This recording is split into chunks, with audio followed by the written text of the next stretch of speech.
lobby. Let's all go to the lobby. Let's all go to the lobby to get ourselves a treat. Well, after those Epstein files, that song hits a little different now, doesn't it, my friends? Yowzer. Young girl. Yowzer. I saw the chat pointing out lines in that song. Yeah. How I found that song tonight, I put into Domebot, our Grok here, our AI chatbot. I'm like, give me some songs from the 50s to 90s, because I don't know, I don't like anything else after that. 50s to 90s that will go with a stream that's talking about Epstein, and that's what they pulled up. We got one more coming for you too. All right, here we go, everybody. Steve Bannon, Jeffrey Epstein. Let's get into it. Like I said at the top of the stream, I don't know if this is like just the single camera on Epstein. I think it might be. So we're going to be looking at this guy for a while tonight. Let's get into it. Before we get into the deep stuff, let's give some basics or some things I want to do, inquire from the others. Walk me through the Santa Fe Institute. What was it about the time of the math? And this was in the late 90s. So they're not going to hear me on this part, right? We're going to do it both ways? It will not be on the video, but we do have you recorded. Fine. Remember, when you're answering on these questions, I'm not in the shot, and they're never going to hear my voice. So a little bit you got to repeat. In your answer, you got to repeat what my question was. Oh, a little bit. Okay. Santa Fe Institute. Why, when you're at the top of your game on Wall Street, do you decide to finance, which was at the time, or endow, or become the donor or sponsor, however you want to say it, for what was considered the most cutting-edge group of mathematicians in the world? Action. So Santa Fe Institute in the late 80s, early 90s, I was interested, I was on the board of Rockefeller. So that starts, Rockefeller, it's university formed by John D. Rockefeller to sort of give back to the community. It's east side of Manhattan, except it was old. It was sort of old-fashioned. They were talking about medicine, and medicine I feel by I need to itself move. was again subject to the ideas of science. They were trying to use science to find cures for disease. And I said, no, we need to do something different. We need to start interdisciplinary work. In most... How did a schmuck like you get on the board of Rockefeller? What year was that? I don't remember. Late, I think 89 and 91. So that's one of the most prestigious research places in the world, correct? Yes. Okay. How's it sound, everybody? Get on the board of a blue blood, internationally known, hard research, Nobel Prize winners all over the place. How do they pick a guy like you, a trader from, or basically some guy from Bear Stearns? Good question. So I was asked to be on the board of What's Rockefeller. up, Ronny? Welcome in. And I think it was, I was on the board of Rockefeller. There was a money manager who said, Rockefeller needs someone with financial expertise because the university is growing and there's lots of new things. You have to, again, we go back to the original discussion the last time.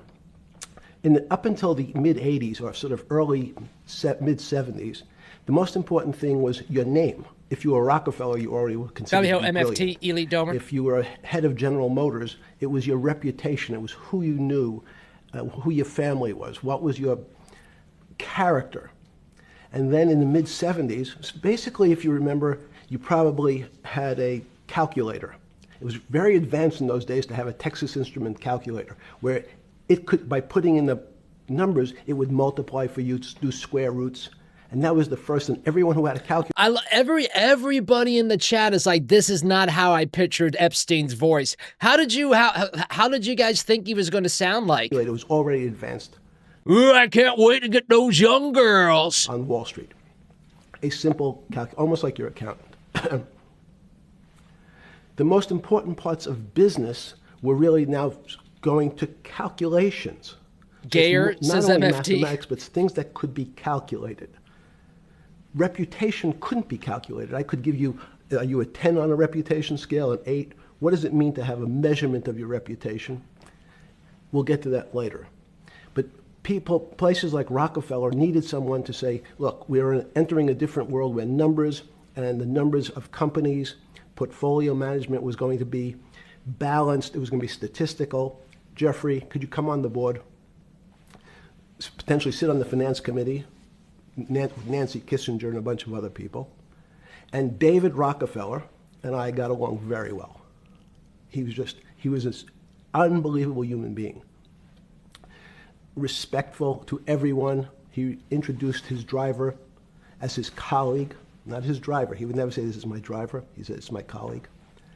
And David started to explain to me world politics. So David would say, "Jeffrey, money is going to be sort of the most important things. People don't understand money. You seem to have this knack for money." I said to David, "Tell me about your life. What was the worst and the best part of your life?" So David said, "When I grew up, everyone knew I was a Rockefeller. They didn't know that my father told me he would not leave me a dime. No money. But every time we went out to eat, me and my 5 friends at school, they would leave me the bill. They would expect me to pick up the check because I was a Rockefeller." And he said, "I was chairman of Chase Bank." And he said, "I remember like it was yesterday, one of the headlines in Time magazine said, 'David, please fire yourself.'" So he thought that there was a world that existed that would be a combination of both politics and business and leadership. What do I mean? He formed something called the Trilateral Commission. Holy shit. The Trilateral Commission is some spooky stuff. People said it was something, the Illuminati, there's some mystery about it. Well, that's what I was going to say. That's what I know it as. It was politicians, but David said most countries, the politicians get elected for 4 years or 8 years, separate from the royal families in England or in the Middle East. Someone's there for 4 years and then they're not there anymore. The most important What's up, signups? To have stability. He's talking about the forming of the deep state, the branch of government that nobody votes for. And consistency would be businessmen.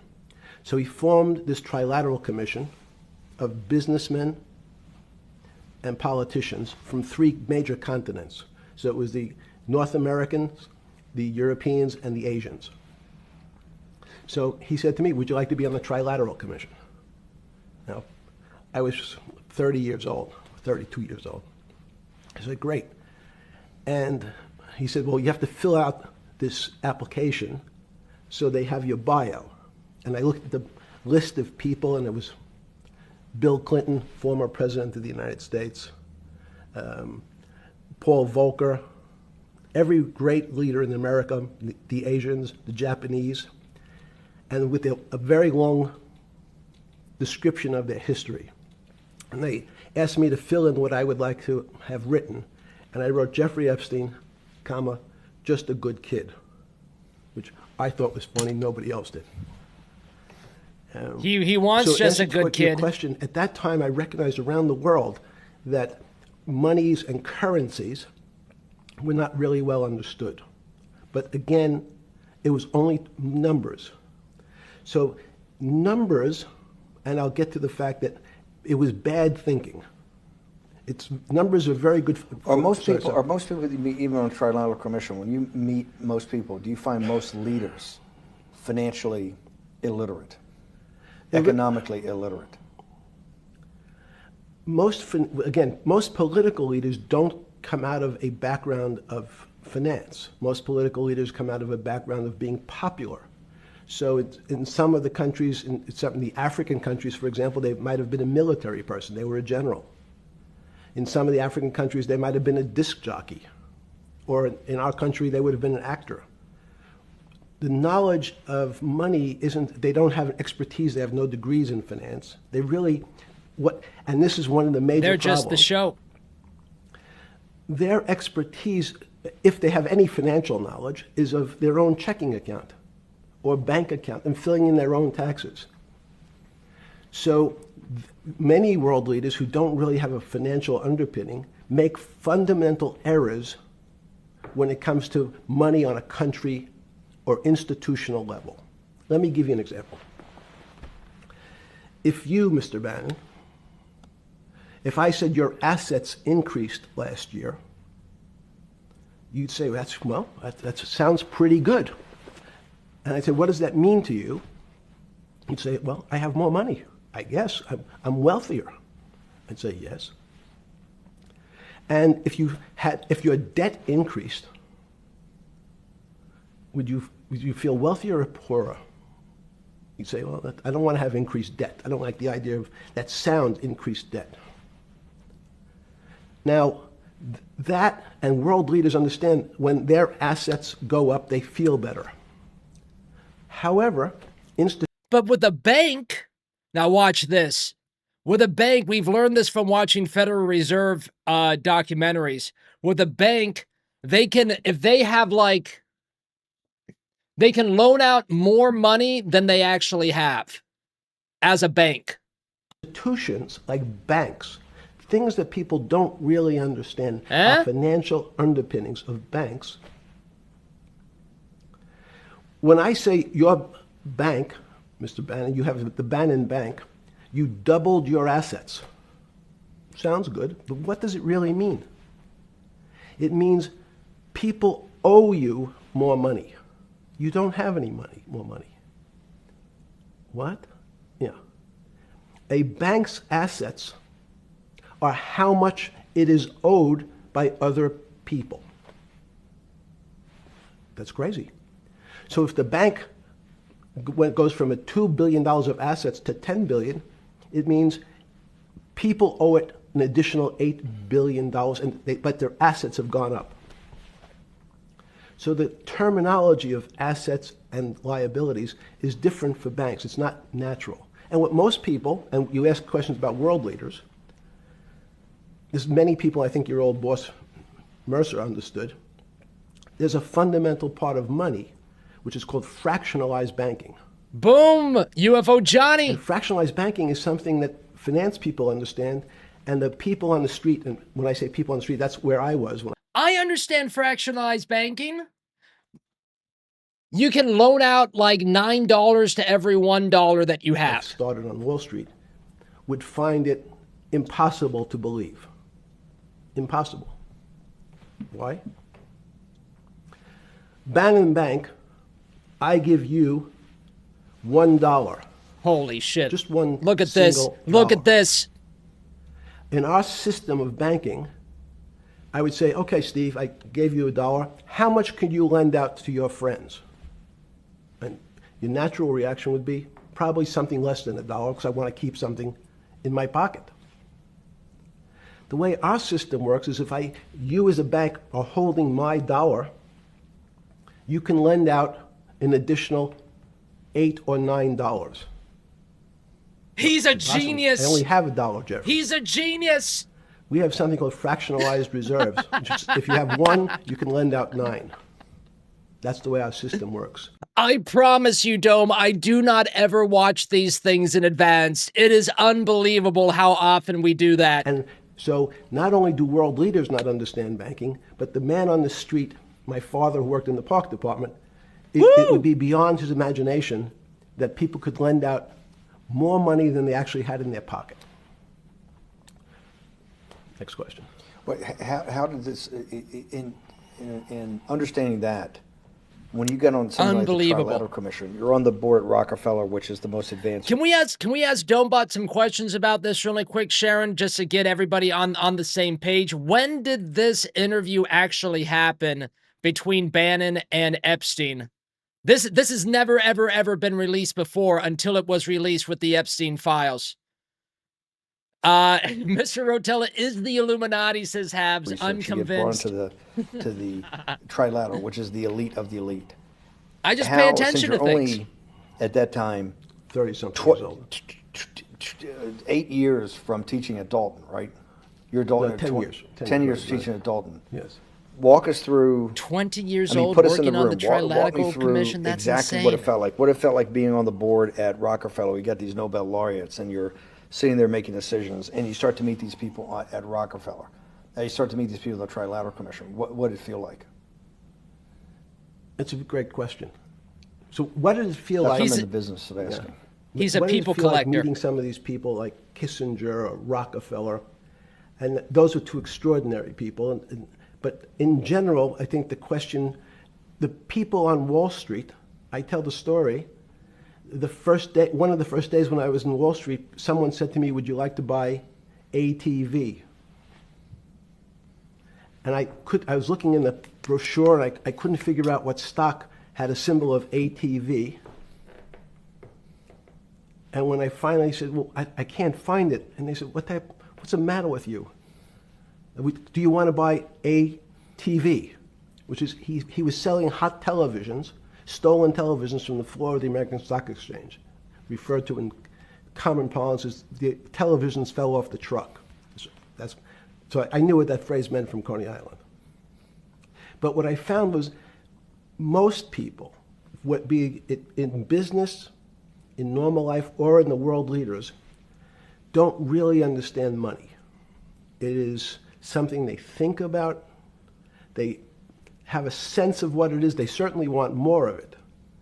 But they also make statements like, "We want more money, but we don't want more debt," which just shows a misunderstanding of what money at its core really is. So most people don't, they want to make it, they want to save it, but to understand it intimately is not a normal. I'm being told by Domebot that this was filmed in early 2019 before his arrest in July of 2019. Thank you, Domebot. At the first trilateral.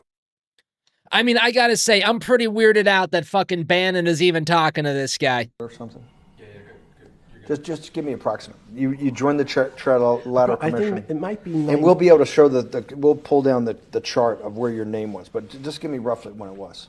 I think it could be 90. I don't remember. Okay. Let's Sorry. say early 90s. Yes. When you got on the trilateral commission and had do you remember where the first meeting was? It was in Tokyo. In Tokyo. And at what hotel? I would like to say the Hilton, but it's probably not.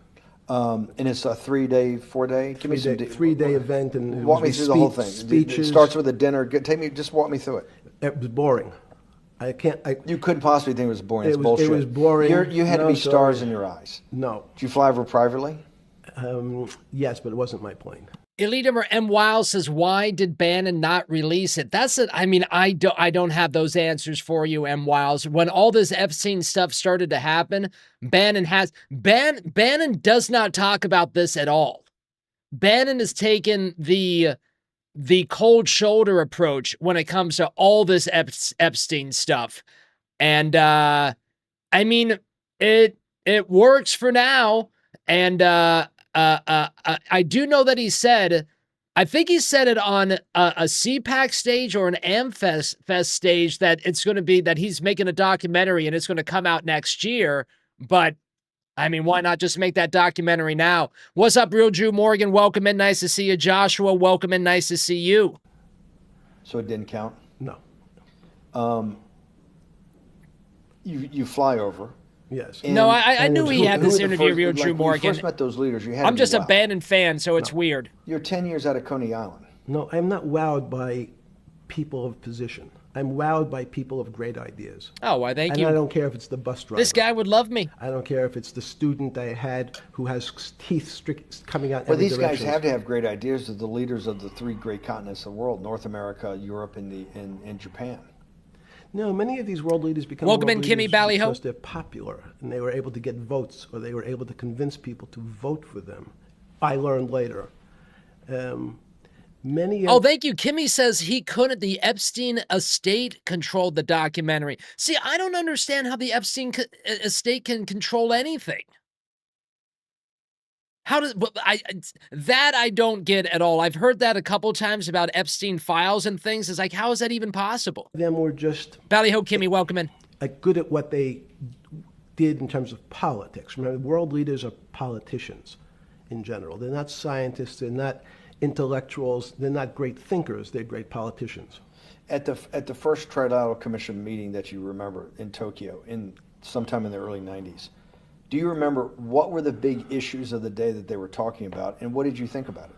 Yeah, in fact, it was funny because they were talking about inflation, and they were worried that what would happen, how do you control inflation? And as a mathematician, I didn't understand the concept. I don't understand the concept today. How's that possible? Well, when you talk about most things to do with money, money is meant to be local. It's U.S. dollars. Then I understand what it means. If inflation, it means my dollar today inflates, and it doesn't buy as much as it did a couple of years ago. Palio Silver Wizard, welcome in. The prices go up. I don't have. It seems that everything is great. Hi, but Don. In fact, my dollar is shrinking in value. If you, and you're the financial genius here. I'm just a lowly M&A guy. We are going to get to the topics that you want him to get to. I believe Bannon asked him at some point, are you the most prolific pedophiler in the world? So we're getting there. Go ahead. It's a long interview. If you're in America, you can feel inflation. Your salary's gone up, but you can't buy the same car. In fact, it starts to feel weird because the value. That's why I wanted to ask the question. This is my point. Sure. The people who live and breathe. I love the Bannon central Maggie. banks have been haunted by Been the listening to him specter for years. of inflation since the late 70s. Yes. Ever since War Room First off, pandemic. tell our audience, how did that happen? The two great financial events in the 20th century, I'm not going to get to the 21st, were the great inflation in Europe after World War I, the Great Depression, the hyperinflation in Germany that led to the rise of Hitler, and then this inflation in the mid-70s. What's up, Canadian Socialist, Ballyho? Why is the specter of inflation always the central thing in central bankers' minds? Because it goes back to the first concept I said, the weird concept of fractionalized reserves. The system is not well understood. And most systems, in fact, are not well understood. We don't know how our digestive system. Stop. This is I impossible. understand. This is impossible. The world banking system, the world currency system, the world monetary system has to be so well understood by the Greenspans of the world and the Bernankes of the world and you, right? The currency traders, the guys making billion-dollar bets every day, the legendary guy on Wall Street in the late 90s, Salomon Brothers. Lou Ranieri? No, the guy that wrote the money. Michael Lewis? Lars Poker? Yeah, Lars Poker. Who's that about? That great trader. Lou Ranieri. No, it wasn't Lou, the guy that ran the desk. That eventually ran the hedge fund. Get to the island. Long-term capital. Yes, I don't remember. Who's the guy? I want to say, I don't remember. I'm sorry. Lou Ranieri is big, but those guys have to understand the system perfectly. No, they don't understand the system. They understand the local part of the system. So, for example, why is not only inflation, most bankers are terrified if the public understood that the bank really doesn't have their money at any one time. One of the things during the Depression, there were runs on the bank. The reason the banks don't keep much money in the actual bank is they assume that not everyone's going to want their money on the same day. So it's not really the fear of inflation. The fear is a run on the bank. Everybody wants to take out something that doesn't really exist. Inflation is tied to interest rates. It's a more complicated Did he just say money doesn't exist? But when your money doesn't buy the same amount of product this year than it did last year, if it buys less and less, like it happened, you used the term hyperinflation. There's certain countries that are not managed well, like in Africa at the current, a $100 billion bill in Zimbabwe is worth 1 American cent. That's the perfect example of hyperinflation. We're moving to Zimbabwe. It doubles every day. So people are afraid that their value in the system starts to break down. But so if I said to you, does your doctor understand your body system? Sedan says he's kind of Woody Allen-ish. That's anti-Semitic, Sedan. You'd say, well, I hope so, because I want him to keep me healthy. But you could have a kidney infection. You could have a heart attack. Is that what anti-Semitic means? Calling someone Woody Allen? And in fact, when you ask the question, very few doctors understand your entire body. There's a specialist for your knee. There's a specialist for your polynoidal cyst. There's a specialist for your head. And now we have specialists in different areas. So and I'm going to get to your first question about Santa Fe Institute. The world economy and your body are both comprised of little systems interacting with each other and making one big system. This is what's stunning for all the little guys out there, the populist movement, the little guys that haven't had a pay raise in 30 years. They think that these elites, have everything. The guys in the room making the decisions, the party at Davos guys. You're sitting there, you don't think many people today really understand the complexity and really all the moving pieces and how they interconnect to the world's financial system. No, not only don't they understand the complexity, and that goes back to Santa Fe Institute was an attempt of trying to see if there was a way to mathematize, formularize, or algorithmically understand what the term complexity means. That goes back to the original question. Complex systems are complex by definition. But there's not necessarily, it's not one level of complexity. We might say, well, our fingers are complex, the movements, the muscles of our hands, but it's not as complex as the blood system. Now I have a circulatory system. I have systems on top of systems, so that there's no one group or person that really understands the way the body works. There's no one group that understands the way the financial systems work. You might understand U.S. bond market. Now, you've asked about the trade of long-term capital. That was a bond fund, very small part of this very complex system. So the goal of the Santa Fe Institute was to see, is there a way to get in, somehow understand how complex systems interact? Fast forward, Steve, to today, where Google and these other engine companies, the other tech companies, are trying to build artificial intelligence.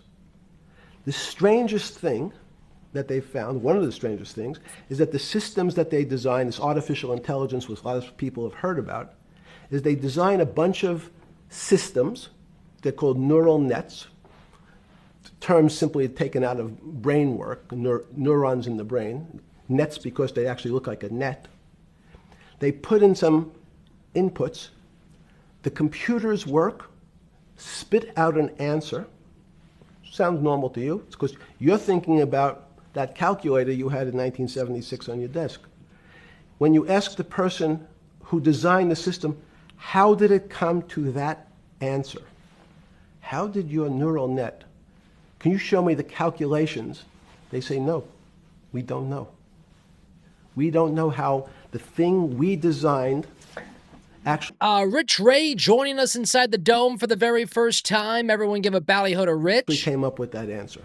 That's pretty strange. They take the same neural net now, and they put it in front of a video game. No learning, nothing. They said, to the computer, they say, sit in front of your video game and learn how to play. It seems the computer learns better than any human in history, faster than any human in history, beats any human in history, but when you ask the designer how did it do it, no one knows. It just did it. So that's the first little touch of things that we already have gotten to a place where we don't understand it, and we built it. On Sunday afternoon, September 14th, 2008, where were you? Sorry? It was the night they put Lehman Brothers in bankruptcy in London. I was in jail. Seriously? Yes. So the financial crisis of 2008 happened when you were in jail? Yes. Oh, this is going to be so amazing. This is going to be so amazing. I take it you didn't have your Wall Street Journal dropped off to you in the morning, your Financial Times? No. How did you hear about because I want I forgot about this, but yes. I'm trying to this is going to be amazing. Let's go back and do that again. Sunday afternoon, because I want to find out about people, the geniuses understanding the complexity of the financial system. Because I think the best example we have is the financial crisis, the crash of 2008. Sunday afternoon, September 14th, I think it was, 2008, is when they were working feverishly in Midtown Manhattan at the Lehman Brothers offices and at various law firms around town, and with the Secretary of Treasury and the Federal Reserve, what they're going to do with Lehman. They decided they weren't going to save it. And so they prepared to put it into bankruptcy at the open of the market in London the next day. how did you hear about what was going to happen to Lehman Brothers, and what did you immediately think when you heard they was going to be put into bankruptcy? I'm glad you asked that question. I was in solitary confinement September 14th. He acts it up. Wow. He acts it up.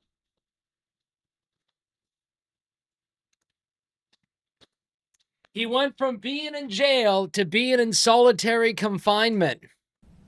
And again, some of the public stories about the wonderful time I had in jail and my work release, which didn't come till months after. I'd been there since June in an 8x10 cell with a bed in the back, a 6-foot bed in the back, a chrome sink with a toilet attached to it. Sounds and a nice. little piece of metal sticking out that was supposed to act as a table. Now, since I was in jail, That's there were nice. no books. Why? There's no library. No library, but you're in jail. No, I was in jail, not prison. So in jail, I was in a place which is called the Special Housing Unit, which is for the roughest, toughest, meanest people. They had put me there, they said, for my own protection. So I was in a 8x10 cell with a little slit in the door where they would serve my food on a tray about 9 inches by 4 inches. Solitary confinement, and you don't even have to cook? I mean, that's the dome dream right there, baby.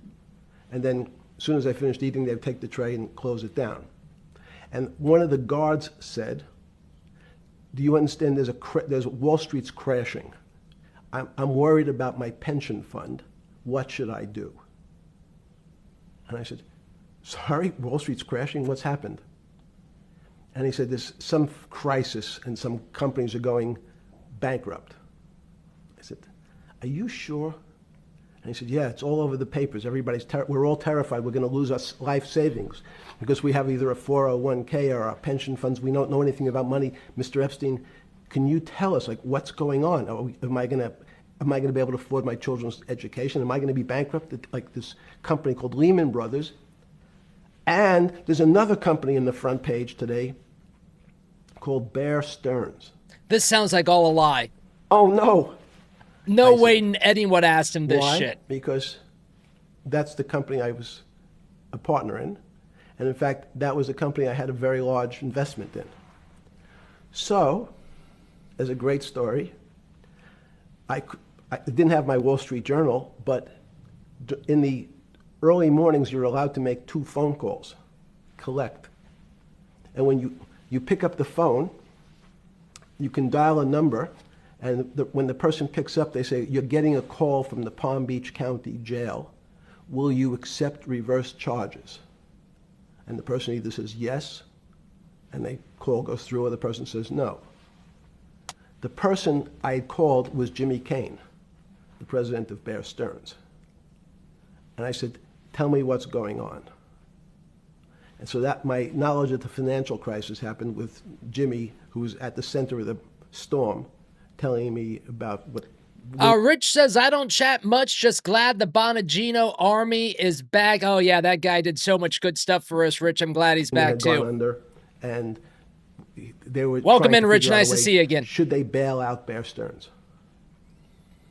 Did it strike you at the time of the mess you had made of your life to be in a situation that you're one of the greatest financial minds in the world, looked at by world leaders and asked your thinking by the most prominent and important people in the world, and here you are in solitary confinement. You got to make a collect call to somebody. Did it strike you at the time how? Finally, Bonagino in a position where he can make a difference. Back on Rumble. And put you in a position, or you would put yourself in that position? Thank God. No. So it never struck you when you had to make one of your 50% of your collect calls that day, you call the president or the head of the CEO of Bear Stearns. The biggest financial event in your life is taking place, of which, one, every important person in the world would be seeking your opinion. Number two would be a once-in-a-lifetime opportunity to apply your craft. Number 3, it would be a once-in-a-lifetime opportunity to make money if you were smart, and obviously you're smart. You're telling me here, truthfully, that it never hit you at all of how you'd ended up in a place where you had to make a collect phone call from a jail cell that was 6 by 9 with a steel bed and your food being passed in through a slot. The question you want to ask is, who was the other call to? Okay. Who was the other call to? The other call was to my friend at J.P. Morgan, who was then, I didn't know it at the time, trying to buy Bear Stearns.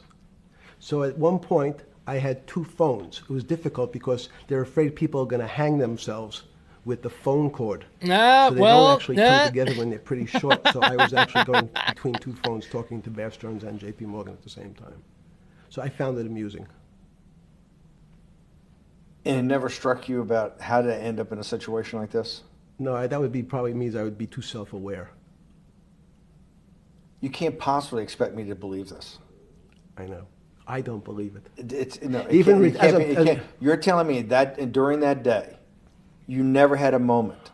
You sat there and go, what the fuck have I done with my life that I'm in a 6 by 9 jail cell when I should be on a trading desk or I should be in my $250 million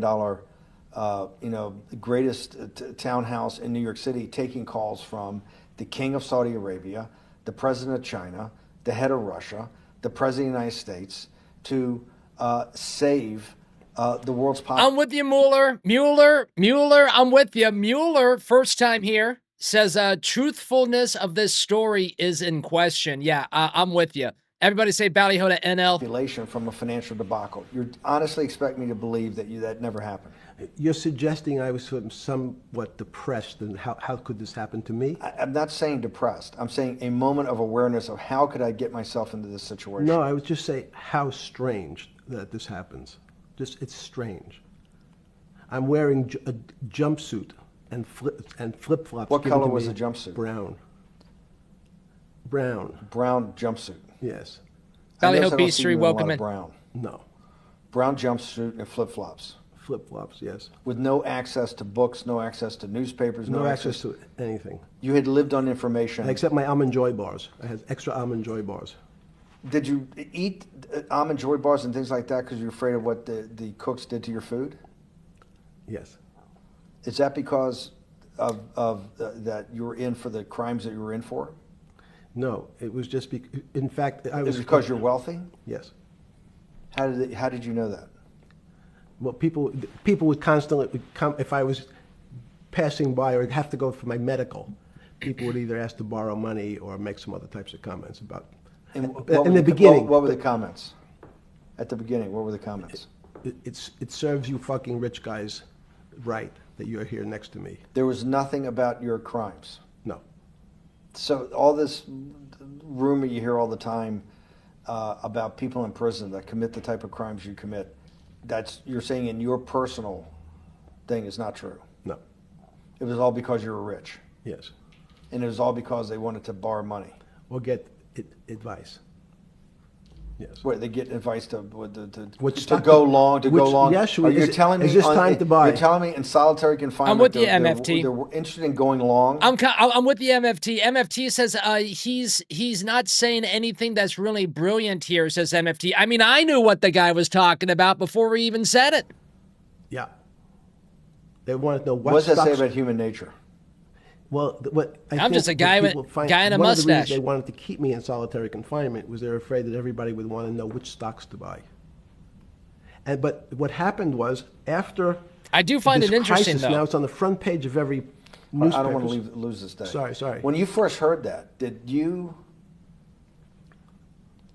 was it Bear Stearns had been kicked into bankruptcy, 6 months before? No, this is the same time. This is part of the same deal. I thought, no. Bear Stearns, they just said Bear Stearns, they saved MFT. Bear Stearns and didn't save Lehman Brothers. That's right. it. I'm going to put that on my business card. Bear Stearns, but Bear Stearns was still a zombie, a shell of its former self. A former self. But they had quote unquote saved it. They admit. Why did they make the decision in your mind? Why did Hank Paulson and Bernanke this concept of moral hazard? Explain to the audience what moral hazard is, and why did they save Bear Stearns 6 months before, and why did the smartest guys in the room decide not to save Lehman Brothers? It's a good question. The real issue is I'd have to go back when you have these systems to the way your doctor responds to any type of emergency in your body. If they might decide to save your kidneys and let your gallbladder go because the gallbladder is less important to your overall system. I like my gallbladder. At that time, even it's not that long ago, the boogeyman was when said, well, what really happened? Jeffrey, what really happened? What is this financial crisis? And, some of the progressives and the right wing blame it on the banks. It was the banks' fault. And it's the fault of this very esoteric, unknown concept of derivatives. It was really the derivatives that caused this financial crisis because the derivatives got somehow out of control and in the Mickey Mouse. And He makes it sound like money is some kind of like deity that we can't ever understand. That was the way you started your road to a billionaire went right through derivatives. Yes. But derivatives were not the cause. Derivatives were not the cause at all. It's like saying your hair was the cause of your heart attack because it was on top of your head. So what when you was fell the down. cause? There isn't, let me say, there's no one specific cause. These are system collapses. So many times when they have to make your death certificate, when you say, well, what did he die from? They'll say heart failure. But if you say, what was the cause of his heart failure? Well, he had low blood pressure, his sugar was high, he was diabetic, he had all these other problems. But you say, no, we need a word on your death certificate. Did he die from brain damage? Did he die from heart failure? That's the financial crisis. Many people said, well, what caused it? They wrote, like on its death certificate, derivatives. But derivatives were not a fundamental, derivatives are not a fundamental cause of anything. Was it Sunday or Monday? I take it was Monday morning when you made your two collect calls and you were talking. What's up, Rum? Bear Welcome Stearns in. on one hand and Morgan Stanley on the other. JP Morgan. JP Morgan. Did you, that was Monday morning, did you, Jeffrey, being one of the financial geniuses in the world, did you understand what Lehman Brothers is going into bankruptcy, the domino effect, that by Thursday the financial system would be under such extremis that if it didn't have $1 trillion cash infusion in the United States, it might collapse? Did you know that at the time? Did you view that at the time? Yes. You did? Yeah. Why? Again, I don't want to bore you or the audience with the idea of it's a medical procedure, but you had system failures. So you'd recognize that if I said to you, did you realize when your father was on the ground and he was clutching his chest and he couldn't breathe, it was a bad situation, he could die. That's how I saw it. Did you immediately think about the commercial paper market? I mean, the mechanical triggers that actually you had to blow through these circuit boards. Did you know the circuits? Did you understand the circuits? Or did you have a concept of the circuits that were going to get blown through? Yes, but only because of an analogy to a body. And in fact, from my I like that comment, my MFT. telephones against the wall with my little metal wires, because the next day I talked to another. Speaking of that, MFT says his third call was to Obama for some hot dogs. Kind of crazy how many times pizza was mentioned in the most recent Epstein file release. I mean, we've always believed that Pizzagate was real. That kind of proves it, doesn't it, everybody? Like, what exactly, like now that this happened, what happens next? That's really my question. Other person in Washington about the issues of what I thought was happening, and I made the same discussion about the. They were at the But Treasury pizza Department. is all over that So stuff. In a 6x9 cell in The phones were outside the cell. in Palm Beach County, California. Hot dogs is a code word as well, Florida. That's what the MFT. juice diet. West Palm Beach, Florida. West Palm Beach, Florida. West Palm Beach, Florida. You're making a call to Washington, D.C. to talk to some deputy secretary of Treasury. Someone in Treasury. Right. Someone in Treasury. Right. And that does not the night before you go to bed, it doesn't dawn on you at all. You never have a moment of self-reflection that, how did I end up on this metal cot when I should be at the center of things? No, I had a telephone, so I've said, I can talk to, it makes no difference where I am. In fact, I'm still talking to the same person if I was at my home in Palm Beach. But I'm here in jail. Home in Palm Beach. I can dial my own phone. Wasn't he able to go home? No, but you can also make 1,000 phone calls. During the You gotta day? make one, and he's got to take. Think the how much seconds. better that was. I had to decide who was the right person to call. That was unusual for me, because I would have called 20 people And before. what was the advice you gave him? I said, you have a sick patient, and it's very much like a sick patient in the emergency room. You can't think about it like your car. People in normal walks of life think about money and things as a machine. And unfortunately, so if your car breaks, cars are always easy to fix. My jets, my cars, if it breaks, I know it can be fixed because it simply follows the same pattern. If this part breaks, you replace the part and the thing works again. People and the financial system are not machines. They can't be fixed the same way. You can't simply take out the bond, put some more juice into the commercial paper market, and that's like replacing the carburetor on the car. It's much more, I have a patient who can't breathe, has a stomach problem, can't see, looks bleeding at the same time. What do I do first? I have to think about it as a system. Where's the most logical place? What's the most dangerous place? If your heart stopped, we have to start your heart again. In the equivalent to the money market, why do I have to start your heart again? I need to get your blood flowing. If your blood stops, you're dead. If liquidity, which is the equivalent of blood in the financial system, dries up. Once liquidity is basically cash, putting cash into the Forget system. about what it is. Okay. Liquidity is liquidity. It allows the system. Hey, what's it's up, the Trip? blood of Welcome the in. system. You need to pump. Trip, first time here inside the chat. Everybody say ballyho to Trip. Trip says, do they chase each other around the room? I think that comes in the next next interview. Hard into the body of with the lots of economy baby oil to keep it flowing. And if you especially when you're worried about someone dying, you're not going to be worried about the niceties of, well, you got the shirt dirty and there was some damage.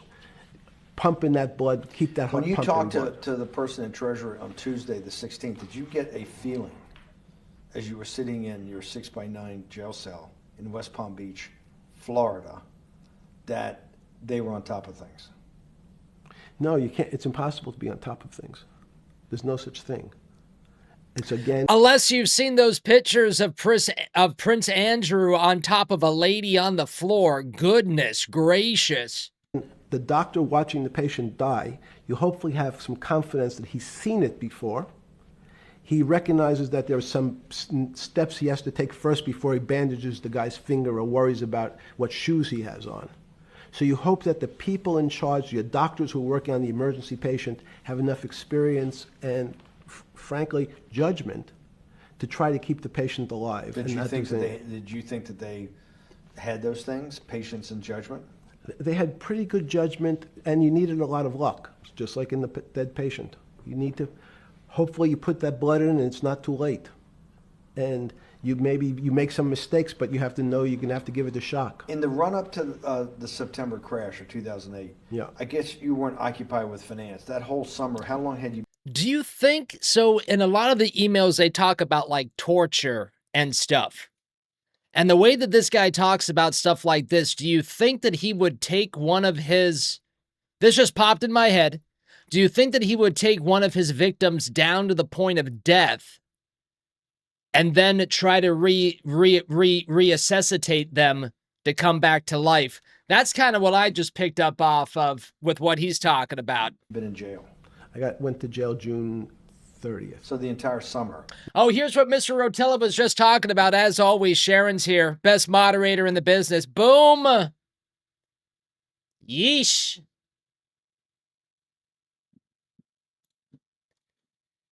Yeesh. And he's not wearing shoes? Oh, my God. This one is really wild to me, and I'll tell you why. Look at the dude just hanging out behind him. Feet up, on the table, relax, just watching a prince do this to a chick on the floor. Wild. Yes. Before you went into jail, you were still very active in the financial markets. Yes. When I say active, you trade currencies every day, you trade stocks every day. When people, I don't do any. someone like you, or you give Andy's advice to got people to sleeves, trade says stocks Andy. or trade currencies. I don't trade every day. I think that's like Woody Allen said. You can't beat the bank, so I try to pick my spots. George Soros picked his spot when the pound collapsed. This would have been a great money-making opportunity that passed me by when I was in jail, but that's not how I think. In the run-up to that, in the spring of 2008, that's when Bear Stearns got in problems, I think, in the spring of 2008, and they decided to bail it out. Did the Bear Stearns guys talk to you for advice at that time, when the big crisis in Bear Stearns? No, but see, again, unbeknownst to most people, and it's easy to blame people for the financial crisis, like you'd blame someone for giving your father the drink before he had his heart attack. But what really happened, the real enemy of the finance system was Bill Clinton. And if you ask me what and who caused the financial crisis, I would tell you it was Bill Clinton. Because of what Bob Rubin and he did. Then why the hell did you hang out with him so much? System? No. Because as of the last time we had our 60-minute interview, you talked to me about home ownership. And you asked me whether everyone should own a home. And I told you, no, it's too risky. So the financial collapse of 2008 is because of hardworking African Americans, Hispanics, and whites who wanted to have a ownership stake in the society that all rests on their shoulders. They're the culprits. No, not at all. Okay, then I didn't say they were the culprits. I was pretty clear it was Bill Clinton. Okay. Why was it Bill Clinton? Because Bill Clinton wanted to get votes from those people. And he sold them the idea that instead of renting in a house, and historically the values of houses have gone up, and he said, you guys in these local communities who haven't been able to afford a house before, I'm going to show you a way. I'm going to give you a way because I'm sure I'll get your vote that you can own a house because I want your vote. So what we're going to do is I'm going to let you buy a house, Mr. Bannon, when you really, you're right on the border, maybe, or not even on the border. Your credit is not good. Okay, let's be honest. And it's not my fault, it's not Bill Clinton's fault, but whatever happens, at the moment your credit score or whatever it is, your credit's not good. Now, normally, you come to me and those want loans to borrow seem pretty money, I'm a retarded. bank, and I say, I'm sorry, Mr. Bannon, I can't lend you money because your credit score is not up to where it needs to be. Hopefully, if you work harder and clean up some of your problems, it will be. But no, what I say to you is, I'm going to figure out a way to lend you, not give you. I'm going to lend you money anyway, though you don't have a good credit score. And don't worry, I'm going to get rid of the term that you don't have bad credit. Bad credit sounds pejorative. You don't want to be a person. Sounds judgmental. Yeah, sounds judgmental. Oh, no. So what we're going to Anything do is we're going to call your credit situation subprime. Oh, subprime nobody loans. knows what that means. Yeah, I remember that. Subprime. That means prime is good credit. Subprime is not good credit. Oh, this guy's a Less than financial good genius. credit. So we'll call it something that people really won't follow. And we'll tell you what. We're going to have people lend you money, though you are a subprime borrower. And I will figure out some government agencies to guarantee your loan, though I don't think you're a good risk. So the banks say, no, no, no. We don't want, initially, the bank said, sorry, this is too risky. Mr. President, for us. We're in the business of managing risk. It's not our money. It's the hard-working people's money sitting in our bank. We can't lend to people whose credit is not prime. You're asking us to lend to people who are subprime. And he says, here's the key, if you don't, Mr. Bannon, I'm going to make sure the Justice Department charges you with discriminatory lending because you refuse to lend to my subprimers. In business terms, you should never lend to. But what we'll do is I'm going to form an agency called Fannie Mae and Ginnie Mae, just another agency names. They'll guarantee your loan. So don't worry. Don't worry. You don't have to pay it back anymore. Even though and maybe you don't even have to work as hard anymore. That's probably a harsh statement, but these players, these two big firms, Fannie Mae, will guarantee the fact that that bank will receive its money. Now, the bank says, wow, best deal in history. I refused to lend to Mr. Bannon, but now he has the big brother. The best Uncle is yet Sam. to come. Hey, Nikolai, the best is yet to come now that you hit that follow button. Welcome in. He went to his Uncle Sam. I think he's a Russian spy. I'm guaranteeing it. The bank says, I want everybody. Give me as many people as you can give me. Because Uncle Sam is the best credit in the world. Not only it's the United States government. We'll take it all. We'll take as much subprime as we can handle because it's the best investment for the moment. It's a strange investment because it has politics that has inserted its way into the numbers. Politics doesn't belong in the markets, but now we're going to have, I want the votes, we'll make guarantees that you who can't get a house normally will be able to get a house from the bank. The bank says, this is the best deal in history. We will package 100, 300, 1,000 of you subprimers, and we'll sell it off to somebody else. And the whole system becomes mired in subprime mortgages. That's becomes the issue. What do you mean mired? There's just too much supply. Is the supply? Sounds like the financial collapse was on purpose. Did we really think that these people were going to be able to pay their loans? Demand problem? You get too much supply? No, it's a very good question. What does too much supply mean? Well, then you get to people, go back to your first question to me. Government leaders. Government leaders know if they're good, and they can do mathematics, they can balance their checkbooks. So certain people in Congress said, well, how do you value these subprime mortgages? The banks say we've been valuing them the same way we've always valued them for the past 20 years. The accounting firms, there's something in this country called GAAP accounting, which is a standard type of accounting. And we account for them the same way we've always accounted for them. If we paid $1,000 for your mortgage last night, when we put it on our books today, we're going to say its value is $1,000. It makes sense. I paid for it last. What's its value? It's $1,000. That's what I paid for it last night. No. The Congress people said, that's not really a good answer, you know. That doesn't give us confidence that you know what you're doing. Because what happens if you have to sell it tomorrow morning?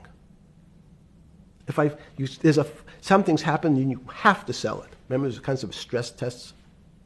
Would you be able to value it at what you paid for it the day before?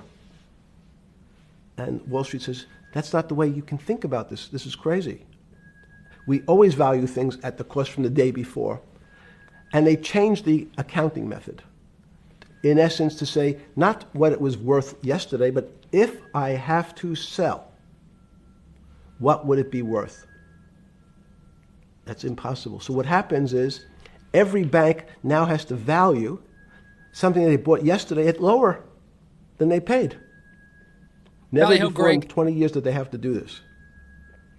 So something they bought at 1,000, on their books was 1,000, is now 990. That starts to, you asked the question about what did I start to think about. Something's 1,000 and 990, this person now has to value it at 980. When did you first start? Whoa, costume change.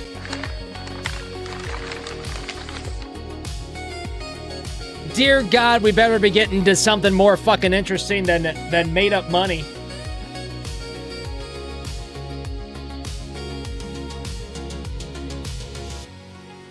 We better be getting to something more interesting than made up money. I mean, I think it's just interesting to see. We've never really heard Jeffrey Epstein speak at all, right? We've seen clips of him. We've seen him shaking hands. We've seen him. We've seen really kind of the same content of Epstein over and over and over and over and over again for like the last, what, 12, 15 years at this point? Oh, here he is shaking hands with this guy. Here he is taking pictures with this guy. Here he is at this party with Trump, blah, blah, blah. So I don't mind this. Woke says, this is the most interesting dome this year, says Woke. Thank you, Woke Ballyho. Kimmy says, I don't even know if it's the kind of documentary might be all about money, says Kimmy. Sign up says, Planet, yeah, who was calling? Planet says, ask after he answered that phone call, says Hungry Planet. I like it. I don't mind. I'm interested in how money works. It seems like I know as much as Jeffrey Epstein. We're going to put that on my business card. I know just as much as Jeffrey Epstein. We'll be right back after this musical break with the new costume change with Jeffrey Epstein and Steve Bannon coming up next. Let's all go to the lobby to get ourselves a treat. He was totally making out with that 16-year-old. Oh, my God. He was totally, oh, my God, on a magic carpet ride. Like you've never seen, yeah.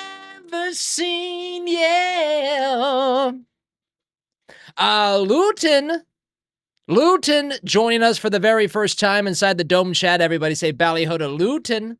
Welcome in. To get nervous, understanding Bill Clinton in all this. Did you change glasses? Yes. Okay. I changed shirt. I saw the black. Are you okay with the? Yeah, great. I think we're gonna have all kinds of changes. I'm experimenting. Yeah. Okay. I'm experimenting in my shirts and glasses. Okay, sure. When did you get a feeling? Did you ever anticipate before it happened something like 2008 could happen? No. How could that be?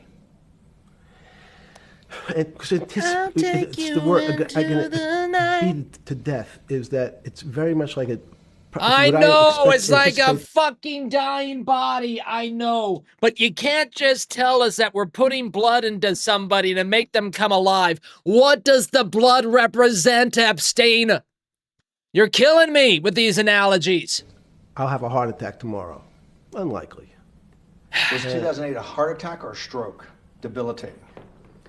It's a better. Like, does that mean that we're printing money? Both. What does it mean? Why was it both? Because, in fact, as I said, the blood was getting dried up in the system, and the head, which is sort of the central bank, wasn't working. Has the central bank ever worked? To some extent, it was a combination. It was a crisis. Did you see that building up over time? It's always been lurking in the background. I mean, if you have an older parent, would you say? Thank you, Kimmy. It's possible. Did you anticipate him having a heart attack today? No, you hope things are going to go better and maybe they'll fix it up. Liquidity. Liquidity sounds like what powers the stream every night. Stream cheers to the cause, everybody. This is my glass of liquidity. The system was getting too complex, and it wasn't based on derivatives, because what people keep forgetting, and as I was just explaining, Wall Street and in many professions, including Wall Street makes it sound complicated. They don't want the little guy to understand what they do, because they make so much money, and they don't do very much. So they couch it in words like derivative and stock options, and commodity futures and different types of contracts. It's all fairly, everyone is capable of understanding it. It is not complicated. But Wall Street, because they make so much money from doing fairly simple things, needs to make it more complicated than it really is. We had a very big recession in the early 90s based upon real estate and Japan basically imploding. Let's again, Okay. you had a recession in the 90s. I don't know what it's based upon. It's always interesting to look back and say, separate from there's certain triggers, like there, in the 70s there was a... What do you think it was based upon, the 90s downturn? It's clearly there was a huge downturn. No, I know there was a downturn. That's what I know for sure. I don't. That's a fact. That's all. Everything else is sort of speculation about why did he have that? I understand that, but Sorry. there's some speculation that has 0% probability of being true, and there's others that have 90%. In the range, when you look at the range of alternatives of what could have caused it in 90, and what I'm trying to do is get you all the way up to 2008. Look, you're the smartest guy in the room, right? You know that. Do you think there's anybody in the world today?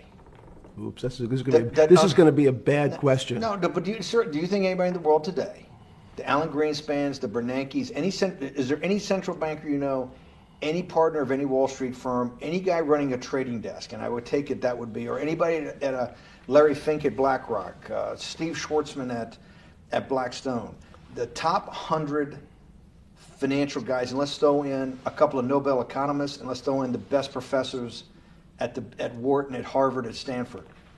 Do you think that there's anybody the best is yet to come? You're right, Lorington. How the hell do I even say this name? I think I got it close the first time. Thank you for the follow, miss. Money or understands Ballyho. the world's financial system as good as you? There must be. But it doesn't come to the top of the head. No. Okay, fine. Now Now that I've gotten that, let's go back to 1990. In that arc from the fall of the Berlin Wall to 2008. Good. We started with the implosion in Tokyo of the Japanese economy, Japanese financial markets. We had the huge run up in internet stocks. Right, we had the implosion of that. I think that like the premise of this interview that Bannon was trying to do, from what I hear out there, they were trying to rebrand Epstein as something else, and this was before that he got arrested for the second time. So Bannon's trying to rebrand him as something.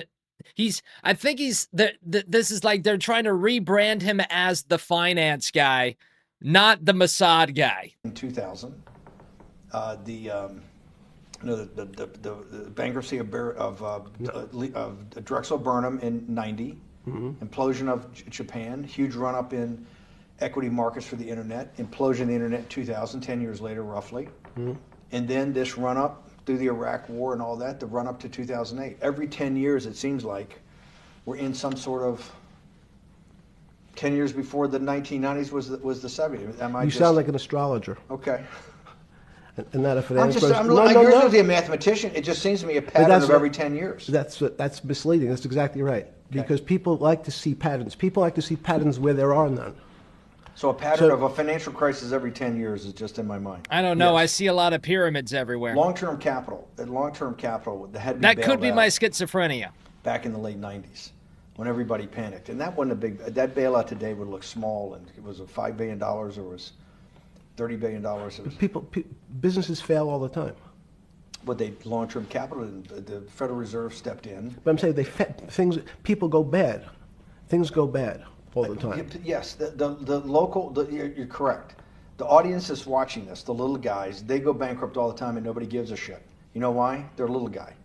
But when long-term capital management goes bankrupt, or Bear Stearns goes bankrupt, or Lehman Brothers goes bankrupt, people care because it's an unfair characterization. Why do you say that? Because again, it's the complexity of the situation. If you think about you have a complex system. You have your body. Now, in fact, the little guy is my finger. This is. And Bear Stearns is your heart. That's correct. The banking system is my heart.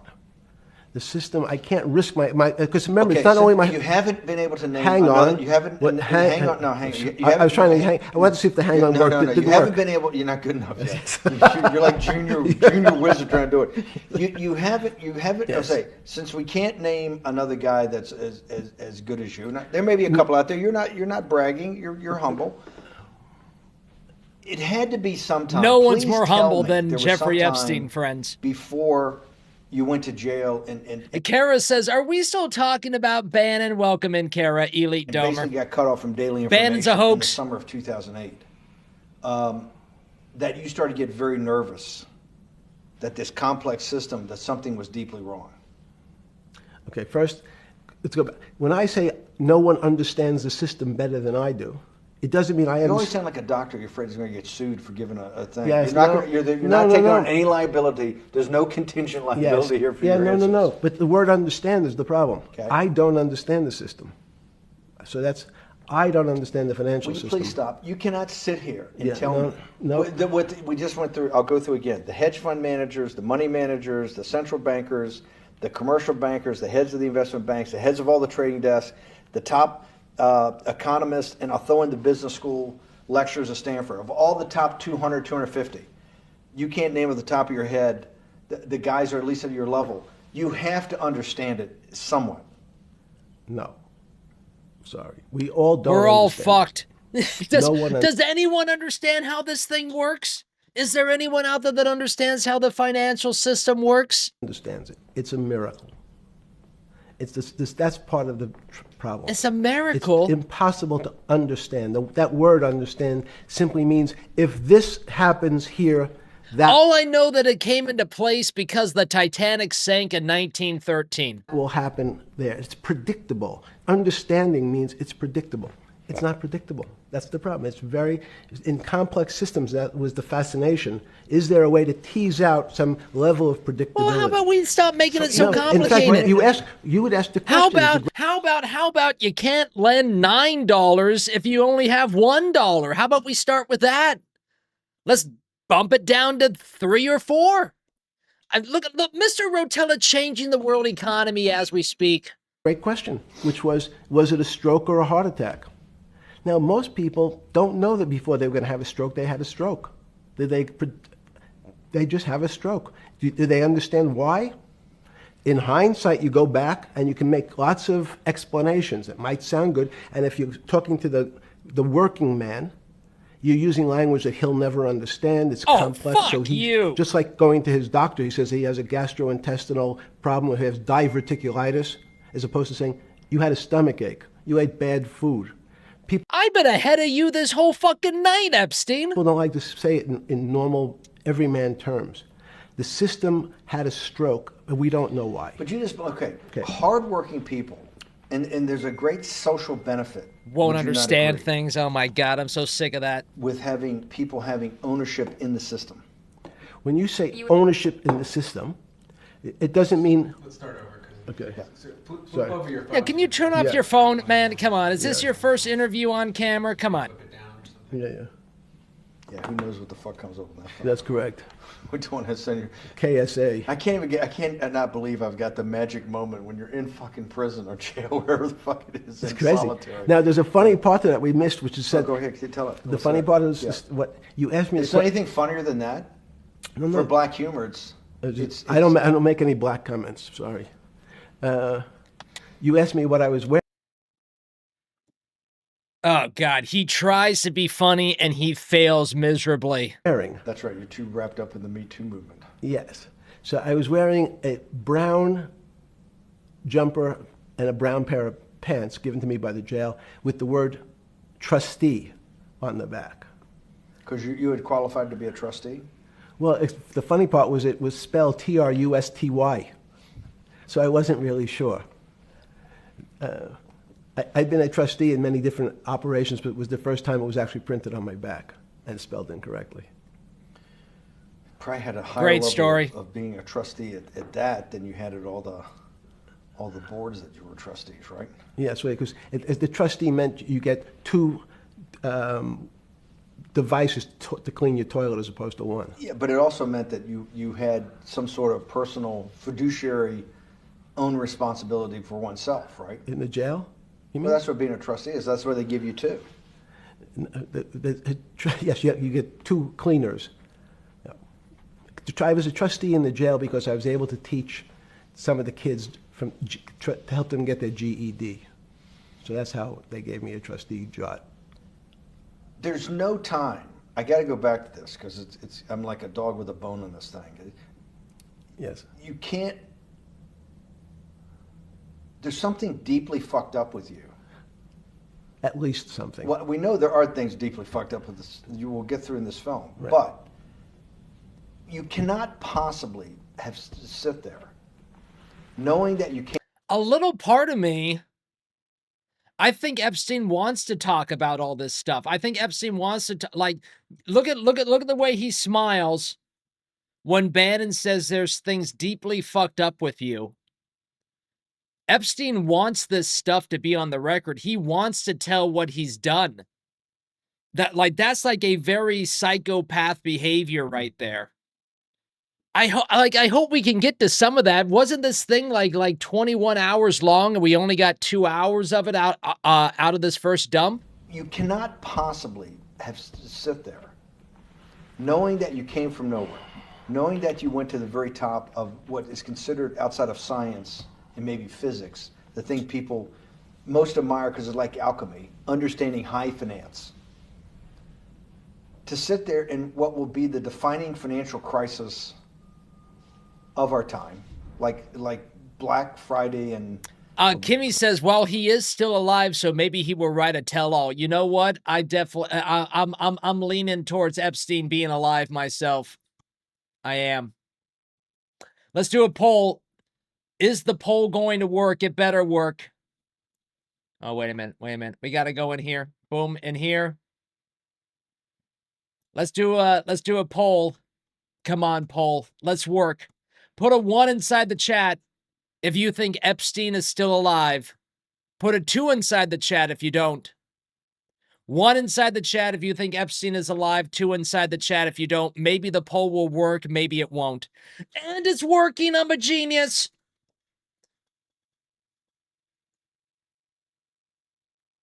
We're going to wait for people to get their thoughts in. You can only vote once. You can only vote once. We can actually keep a tally of the poll right up there.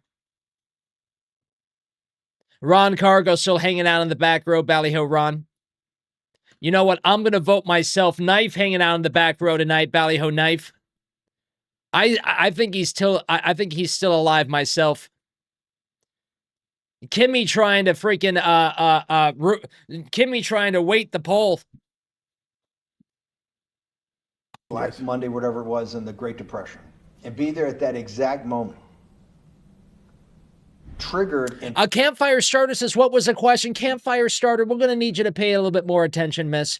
The question was, do we think Epstein is still alive? Put a 1 inside the chat, put a 2 inside the chat if we don't. Part by a firm that you used to be a partner in and knew intimately well, and it created much of your initial net worth because of. And know that you couldn't, someone who lives on a phone, right? Yes. Because you do live on a phone, right? Correct.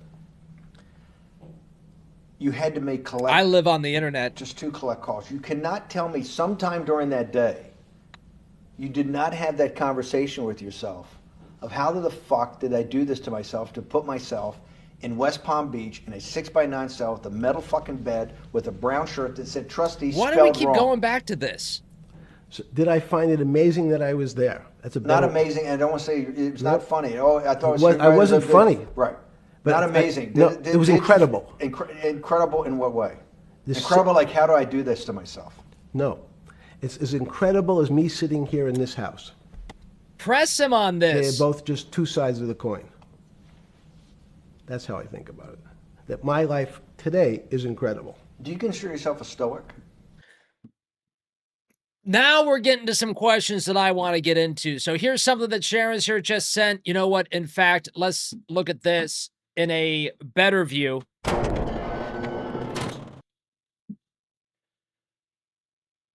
Epstein alive, Epstein dead. You get a rounded nose for the dead Epstein. You get a straight nose for the alive Epstein. Rounded nose, dead Epstein. Straight nose, alive Epstein. I mean, I see it. It is weird. Do you see it, Dome? I see it.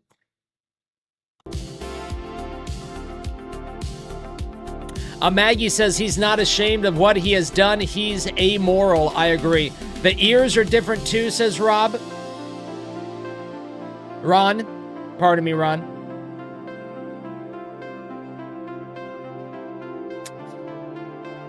I mean, what a wild, what a great time to be streaming. What a great time to be alive. Will we defeat the Illuminati in our lifetime?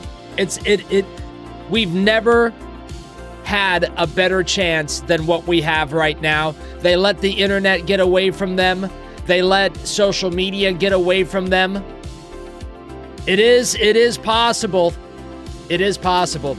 Back to Bannon. Go to the lobby. Let's all go to the lobby. Let's all go to the lobby to get ourselves a treat. No, I consider myself is incredible. That's how I think about it. That my life today is incredible. Do you consider yourself a stoic? No, I consider myself a hermit. Oh my God. What? A hermit? What are you talking about, bro? You got 2 planes, you got 2 islands, you got things everywhere. You got a house in New Mexico. You got your wife can drive a submarine and a helicopter. Hermit? Mr. Rotella is a hermit. I barely go outside of my cabin. I go outside of my cabin to go to the grocery store, to go to the local bar, and to give Austin as many walks as he possibly wants. I don't have a freaking submarine license. Stoics are not very happy.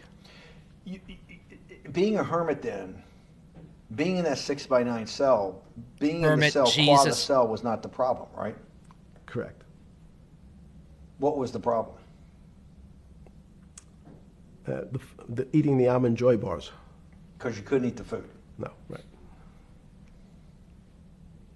Why couldn't he eat the food again? But remember, my life is. Did that ever strike you that I can't eat the food because somebody might have done something to it? I gotta live off an almond joy bar, 1 a day or 2 a day or whatever. How many ever sneak in a day? No sneaking in. Your 1 almond joy bar, it did not hit you at some time? How the fuck? No, come on, Bannon. No sneaking in. Jeffrey Epstein would never do something like that. Did I do this?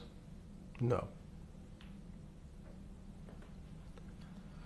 Let's go back to the spring of 2008. Were you so wrapped up in your personal issues at the time you were not spending enough time on the financial markets, or were you deeply involved in the financial markets like you normally were? No, I was involved. Hi, Aria. So we're saying that the smartest guy in the room didn't see it coming. No, of course The not. bankruptcy of Bear Stearns, you just thought was a Bear Stearns problem. You didn't see it as systemic. I know you keep harping on it, but it's not. Because you're a mathematician and understands systems. It seems that anybody that understands that they had a systemic problem, you at least be the first on the early search radar. If you're not going to see it, then I'm really afraid. Because that means that I always assume there's at least a set of guys out there that have some sort of sense that something's not right. Imagine the guy who has a stroke or had the heart attack. When you ask him, did you feel funny the day before? He's going to tell you, yeah, I didn't feel right. Something was off. I didn't feel right. I had my stomach was right. I felt a little dizzy. I felt a little weak. But if you asked him that day before, do you think you're going to have a heart attack tomorrow? He'd say, no, I just feel a little weak. I'm a little dizzy. My stomach hurts. So these systems, and that's the issue of complexity. McCarbo says, can you fix the freaking volume? Can you fix the freaking volume? Oh my God, I can't stand people like that. Banned forever. Banned forever. Banned forever. To the tunnels! Jesus. No please in there. No hey sir. No hey Mr. Rotella, I'm having a hard time hearing. to the tunnels, gone forever. What complexity Thank says you, Woke. is that, in fact, everything seems to go along, and people have seen it. One of the great examples. Whatever happened to manners? Huh? MP, Carbone, whatever happened to manners? Gone forever. Of complex systems is sand dunes. In fact, the sand keeps building up. People have seen some, and all of a sudden, one more sand drop, and all the sand starts running down the hills. That's the way I see the financial market. Well, you funded Santa Fe in the early 90s or late 80s? I believe it was early 90s. I can get back to you. But early 90s, Santa Fe was funded for the study of complexity theory. It was studied with math. So let's back up.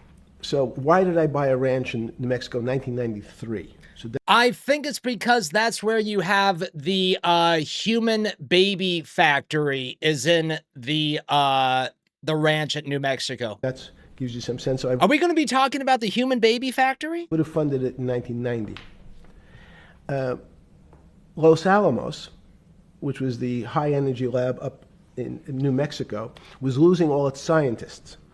And Los Alamos, it was where Oppenheimer and where a lot of the nuclear weapons program, the bomb. That's where the Manhattan Project. Manhattan Project was yes, as Los Alamos, and you bought your property out in New Mexico to be near that? Yes, because the scientists were going to they cut the funding for high energy physics.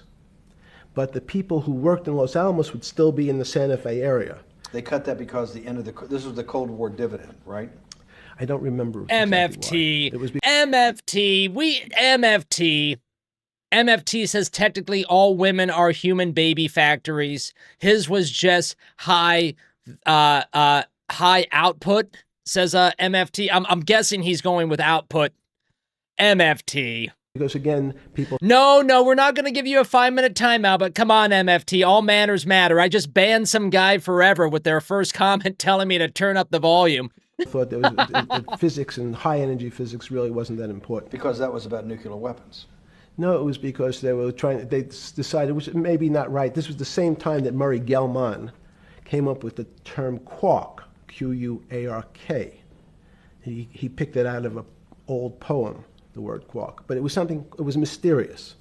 So they were starting to understand in the 90s that our world of the physics world, there was things that were just unexplainable.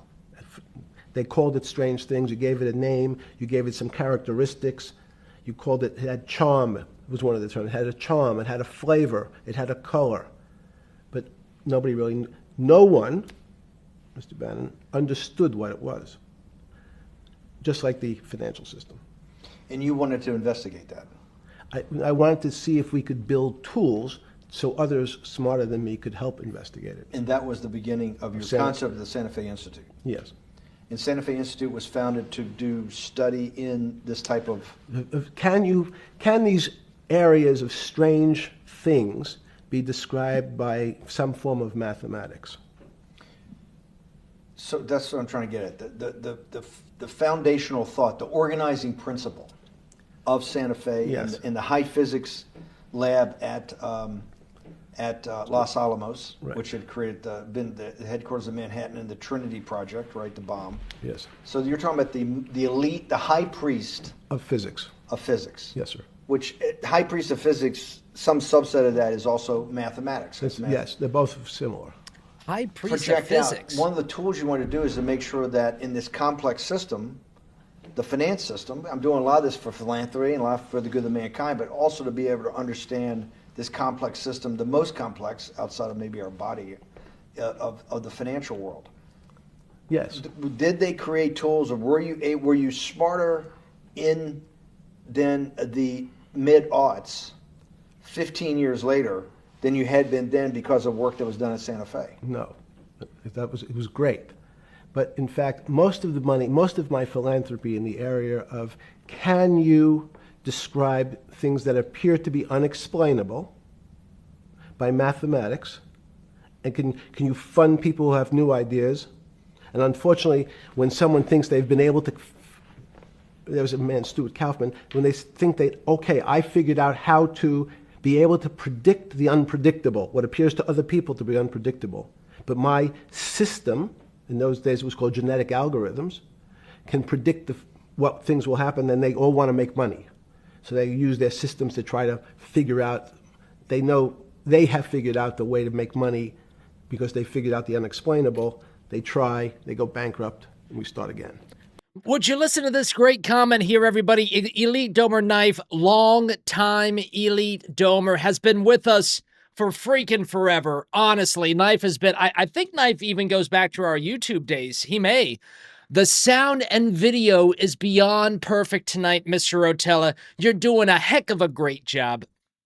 You know, if there was a way to promote this person, to promote that chat, I would do the opposite of a 5-minute timeout right now. Thank you, Knife Ballyho. So with a cold view, in all honesty, what we do here is very different. People are not used to having a watch along. People just want to watch what they watch without having, you know, a community and people having fun around it. So I get it. But, you know, I just like blocking people at the same time, too. I do. I've come to realize is that the attempt to mathematize, formularize, or what in your prior work, to understand what really First impressions are very important to Mr. Rotella. Still unexplainable is impossible. They're miracles. Your first head of Santa Fe was Christopher Langdon, I think. Langdon from Australia. But Murray Gelman was I know Knife, Ballyho Knife. He was the Rock. Yes, he was the Rock. He was Mike OG says deep down he likes it. I do, Mike. I do.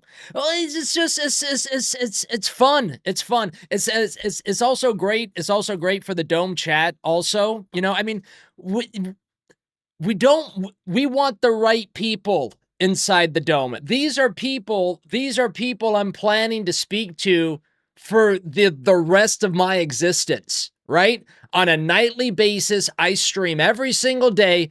I want to make sure that it's the right people. Nobel Prize winner? Yeah. First impressions, very important. Wonderful guy. He came out and helped us with the Biosphere 2 project. He came with Chris Langdon. Yeah. Chris Langdon was the operator, the day-to-day guy. Chris was doing artificial life. Right. Murray tried to lead his own artificial life. Yes. Ballyho, When Chris Mike. came to Biosphere 2 for the first big conference we had in 1994. Mike's just kissing my ass right now. He doesn't want to be blocked. Among all the world's elite, Kew Gardens, the Lawrence Livermore Lab, the labs at Sandia, you know, all the major universities, Lamont Doherty, all the big Earth observatories, Woods Hole.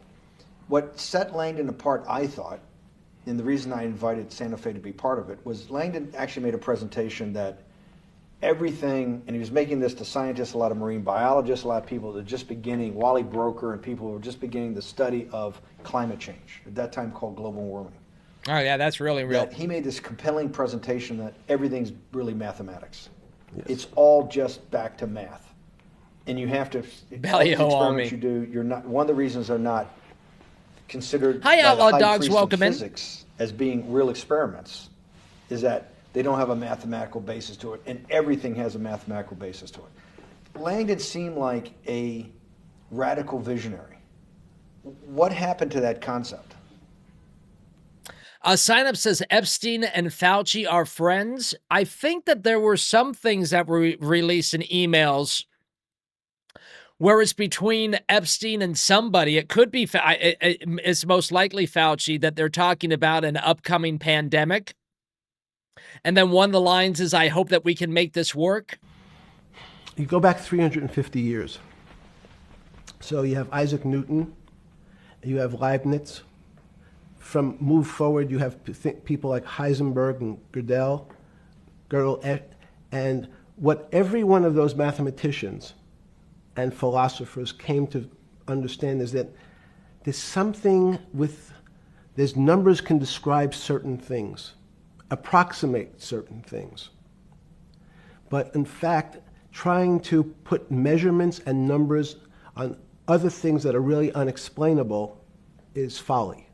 Is this like a high form of numerology then? It's so 300 years ago they said that unexplainable realm was God. And people who attempted, in fact, to explain the unexplainable. The golden ratio. who said, yes, I understand the unexplainable, were charlatans. They were the occults. They were the astrologers. They were the con men. Alchemist. Yes. Well, no, alchemist was, in fact, they believed that there was a way to transmute one metal into another. In fact, they always wanted to see if they can create gold. There's no reason. I never really looked at alchemy that way. Like I think the teachings of alchemy are not exactly about turning metals into gold. It's turning yourself into something better. If you think about it, they recognize that one metal is different than another metal because it has some additional pieces to it. It has additional neutrons or protons or electrons. So because they thought it was a machine, they believed it was a machine, if I can take 5 protons and add 5, that gives me 10, I should be able to get gold. Move everything around inside these systems, the molecules transmute one molecule into another, and if this molecule I've transmuted it into is gold, I'm a rich man. It's back to money. But there's something strange happens. Isaac Newton says, this is really weird. If I want to push a ball on the table, I have to touch it. Maybe I have to blow on it. But I actually have to push one side of the ball or the book to move that side. I'm pushing here, and obviously this thing is what appears to us humans to be solid, so it moves as one thing. But the only way to get something to move was to touch it or put a force against it. Okay, seems to make sense. Everybody has that experience. I want to lift a glass, I lift it. If I want to push a ball, I push it. If I want to pull a ball, I pull it. What's up, But Dustin? he recognized when the ball fell off the table, it went in a different direction. How's that possible? Nobody pushed the ball down. And he says, this is crazy. Why did the ball go down? I didn't push it. I just let it go. So someone's pushing the ball, because I know that I am confident that the only thing that gets something to move is with a force that pushes. So there's a force that's pushing the ball down. In fact, he called it gravity. He measured how fast it was pulled, but never was able to explain why it happened. How is it? What is gravity? It's this. Everybody says, well, why did the ball fall to the ground? Because gravity took it. But what's gravity? That's, as Feynman would say, that's the name of the thing. We have no idea what it is. This goes to Santa Fe. They were trying to explain the unexplainable. Can we measure? Can we figure out a way to predict the stock markets using these types of chaos complexity? Before we get there, let's walk back. The to best is yet let's go back. to come. You're right, R-B-E-R. Reber? We're going with Arbor. Completely different from what I said the first time. We're going with Arbor. Welcome in, Arbor. The best is yet to come now that he hit that follow button. Welcome in. Back to Newton. Sure. Pre-Newton and then Newton. What did Newton solve that for millennia up to Newton had not been solved? And then I want to go forward all the way to Santa Fe, what they were trying to solve. Let's start with just 2 or 3 of the basic guys, but let's go with Newton. What pre-Newton, it was what? And then why is Newton such a genius? In such a in the, I think mathematically they told me one time, I've seen this. Well, I mean, Newton's cool, but I like Galileo more. Forever, people were saying that the solar system revolves around the Earth, and Galileo came out and said, "No, fuck you." I like that attitude. Newton, all right. I mean, I'll give the guy gravity. It's been 100. And man, oh man, once Newton started with the Apple sales went through the roof. Steve, with a $4.93 tether investment. I appreciate that, Steve. Thank you very much. Sturv, is it Steve or is it Sturv? I appreciate that, whatever the hell your name is. I'm going to convert that to Bitcoin right now. 15 billion people, roughly. Hey, what's up, Waffle Meat? Welcome in, man. And of that 115 billion, Newton. Are you sure that's a number? That sounds a lot very high. We only have 7 now. Thank you, Sturv. I think in the history of the Earth, I think I'll pull up the. Okay. The I'm going to statute. pull up I my think it's Rumble 150 wallet million and convert that to Bitcoin now. That probably is inflation. That's why you have lived Right. on Earth. But he's one of the handful of the most important. What did he solve for? Why is he so important for how we live today? And then we want to go through Leibniz and the other 2 or 3 other major ones to get us to Santa Fe. Well, it's a long journey. This is the heart of what we're trying to do. Let me take a bit of a detour just Okay. a second. What if you went to high school and the last year in your high school, you took calculus? So Isaac Newton sort of invents calculus. Well, that sounds invents. You know, mathematicians. To torture seniors in high school before they graduate. Yes, but obviously no. Yes, God, the I was answer is horrible yes. at math. Certain people could never do Absolutely calculus. horrible. Why is that? Why is calculus so? Why is that the dividing line between, to me, people who can handle that and can go on to do certain things, and people just hit the wall, even if they know math. It seems to me that there's that calculus is the thing that changes. It bridges. That's because it's about the theory of change and the theory of how things change. It's a great question. But in fact, what calculus does... Who was that lady walking is around in the back? It's somewhat philosophical. That's why mathematics is... Do you see that? That was a victim. How things change? It's a great question. Ah! There she is. But in fact, what calculus does is it's somewhat philosophical. That's why mathematics is they used to... Newton wasn't a mathematician. He was called a geometer. That's what they used to call themselves. They understood geometry and numbers. But there's an old conundrum where it says during Pythagoras' days, Zeno's paradox it's called, where they said, well, if the wall is 2 feet away from me and I take one step that's halfway to the wall, that'll be 1 foot away. And if I take another step that's half again, that'll be half a foot away, and then a quarter of a foot. I could walk forever but never touch the wall. Doesn't sound realistic, doesn't make any sense in our real lives of the physical. But what Newton understood is many problems were like that.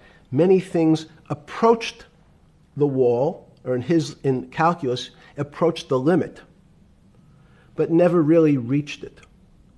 So he said, it's okay, you don't have to reach it. We can do lots of the mathematics as if it was so close it was almost there. And we could do lots of mathematics almost being at the limit. And there's another one. It's a totally different one. Because most of the science up until today... Who are these people? ...was things that are starting to approach... Honey, it's time for your massage. ...the limit. You were taught in high school that if you had 1 divided by 0, if you remember your high school algebra, you were told, what's the answer to that? Is there an answer to 1 divided by 0? No, if you were in high school, I'd say, stay away from it. It's the boogeyman. You could write it down as it's undefined. It's not able to be determined. There's a bunch of things. But in fact, 1 divided by 0 is a strange things happen. It's a world of the strange. And what I'll explain to you after is that when you get 1 divided by 0, you get into a world we don't know what happens. The answer is it's not explainable. We can call it things like undetermined. We can have a convention to say it's X, Y, or Z. But in real life, we don't know what happens when you are actually at the limit. So Newton thought the same concept is that the limits were God. You got close to God, but you could never be God. It had this sort of religious interpretation. You could be close to God, but you can never be God. That's a very very interesting statement that he just made there. You got close to God, but you can never be God. It had this sort of religious interpretation. Okay, I want to go back to Newton. They even cut after that. Did you see that? That was a hard cut. Why is Newton such a big dividing line in mankind's history? What is it about Newton? What is it about what he's trying to solve? What did they not know beforehand? And because we live to a degree in a Newtonian universe, although I realized later subparticle atomic physics, but at least for a while it was Newtonian. So what's the dividing line? Why is he so important? Why is he an inflection point in mankind's movement from the swamp to the stars? It's a great question. Stars was by Kepler. What Newton starts to allow us to do is to make accurate predictions. Remember that we've got... Elite Domer Ron Cargo says, my God, I just agreed with Epstein. I am so fucked. Talked about that with money. About the things in our physical world. How cars, he didn't have cars then, how horse carriages moved, how bowling balls moved, how pool cues and pool, excuse me, pool table balls. Had people tried to solve that before Newton? Had many tried it? Heraclitus or Plotinus, Pythagoras, had these greats that we hear about, had they tried to solve the same problem? Not the same problem. They try to, again, what Pythagoras does, he starts to figure out this relationships in triangles. For example, everyone knows the a squared plus b squared is equal to c squared. That Pythagorean I was going to theorem, say that. which is basically says these shapes in a triangle, each side of the triangle has a fixed relationship with the other two sides. That's strange. He knew, again, but it was all numbers. This was a system of things in the physical world, and Pythagoras says we can start putting numbers on things that help you predict how they will behave. You can add two triangles and make a square, some different shapes. They were looking at geometric forms. Newton says, well, I want to know how planets move. I want to know how things around me move. Can we find formulas? Can I find formulas that explain what I see in the physical world, how physical things interact and how they describe one another? Again, the fact that two solid masses, for some very strange, unknown reason, unknown today, attract one another, no matter what they are. People have seen the experiment. You hang something, two little metal balls from a string, and they move towards each other. In fact, they move towards each other was very specific. So when you drop the ball to the floor of this room, Newton says, in fact, the room came up a bit to meet the ball. The room moved. It's imperceptible. You can't really perceive that motion, but they attracted each other with certain ratios. So he started to be able to measure. Well, I mean, if you break it completely down to the bottom of the atom and everything is made of atoms and neutrons, everything is a vibrational frequency then at that point. Things in the physical Smarter world. than Epstein. And that was great advances. It also, now you wanted to move very quickly. Unfortunately, most people, especially in the 20th century, 19th century, said, well, like Newton, let's measure everything. Let's measure people's behavior. Let's measure their psychology. Let's measure their health. You go to we could have my blood test. Let's measure everything. We measure Wall Street. Their voting habits. Measure, measure, measure. Can we put a number on how much I care for my wife? Can I put a number gonna say 0. on how I feel? And we tried, unfortunately, we try to mathematize the finer things in life, and then recognize that there's things that, unfortunately, just fall outside. Schrodinger wrote a very famous book about what is life. Elite Dumber Knife says, Epstein didn't hang himself. He was measuring gravity. Good point, Knife. He was trying to figure out a way. Can he describe the difference formulaically between things that are alive and things that are dead? The answer is no. The things that are alive in my world are miracles, not magic. Magic has a bad connotation, trying to hide things. You don't believe in the spirit or the soul? That's what animates people, is your spirit or your soul. That's No. Have you ever seen someone die? When they die, their spirit leaves. Their soul leaves, no question. So in There's fact, no question to you about no that. question. There's no question to you that there is some animating life force within us that leaves when you're dead. Yes, in fact, I refer to the soul. This obviously a certain The questions in the past, even Because during... people would normally think you were soulless. So Thank you. Have you just, no, but have you talk about you actually believe in it and have done some... He doesn't just believe in it, Mr. Bannon. He feeds off of it. Thinking about it is pretty shocking in its own right, isn't it? Well, again, mathematics, Leibniz thought... So Newton was at Cambridge, and he was the head of the math department, right? He's a professor, essentially. Yes. But Leibniz, was Leibniz a German professor? Yes.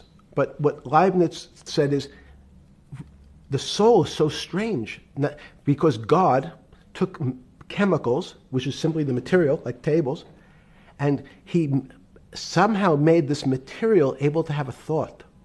How strange is that? Not only does it have a soul, but this some way it was put together that this material substance is able to think. So when you say to me, it's obvious to everyone that there's such a thing as a soul. Now, if you're part of the Charlatanville, you'll try to explain it to people. The soul I describe as the dark matter of the brain. Why is it dark matter? Because in high energy physics nowadays you hear terms of dark matter, dark energy. Again, terminology, it's a complicated term. Why is it dark matter? Because we can't see it, that's all. This is not like he keeps pointing at the camera like I don't know what the hell he's talking about. I get it. Dark energy is kind of what CERN is trying to create right now. What do you mean you can't see it? Well, somehow we see something moving towards this area of darkness. Something, I can see this thing. This appears to me to be empty. It's just black. But I see it being drawn this way. So I say, well, I know if this were matter, that would follow that equation. If this was solid, it would explain the way this particle moves. But I can't see anything here. So I'll just call it dark matter. And I'll say, I don't know what it is, but it behaves as if there was something there. The soul is obvious to everyone that there's something different between things that are alive and things that are not alive. But we have no idea what it is. It's currently unexplainable. I believe we need an entirely different system of analysis to try to figure out. But Sorry. No. With Newton, with all his chemical studies and things he worked on the spiritual side, Leibniz that just talked about the soul, Schroeder talked about what is life. If a modern scientist or someone that you funded at MIT or at Harvard or one of these things talked in those types of terms, they would be considered to be a wingnut today, wouldn't they? They would not be on the path for tenure, right? Unless they were in the philosophy department. This is exactly my point. We're talking about... NL says, charm and intelligence is seldom an indication of man's sexual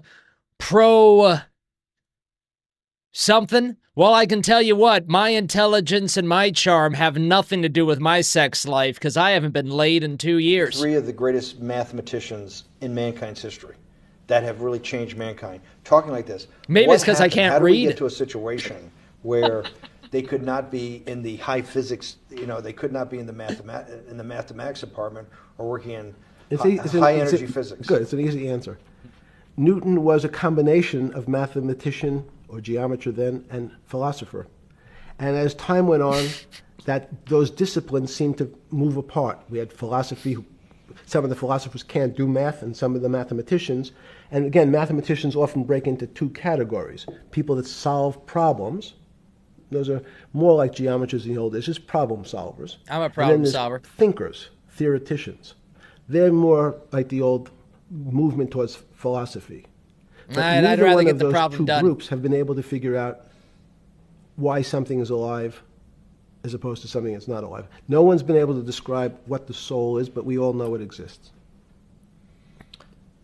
And I think what we need is science is a bad word. I think science only describes the things we already know about the physical world. In fact, there's an argument that the physical world that we see has been created out of our systems of mathematics.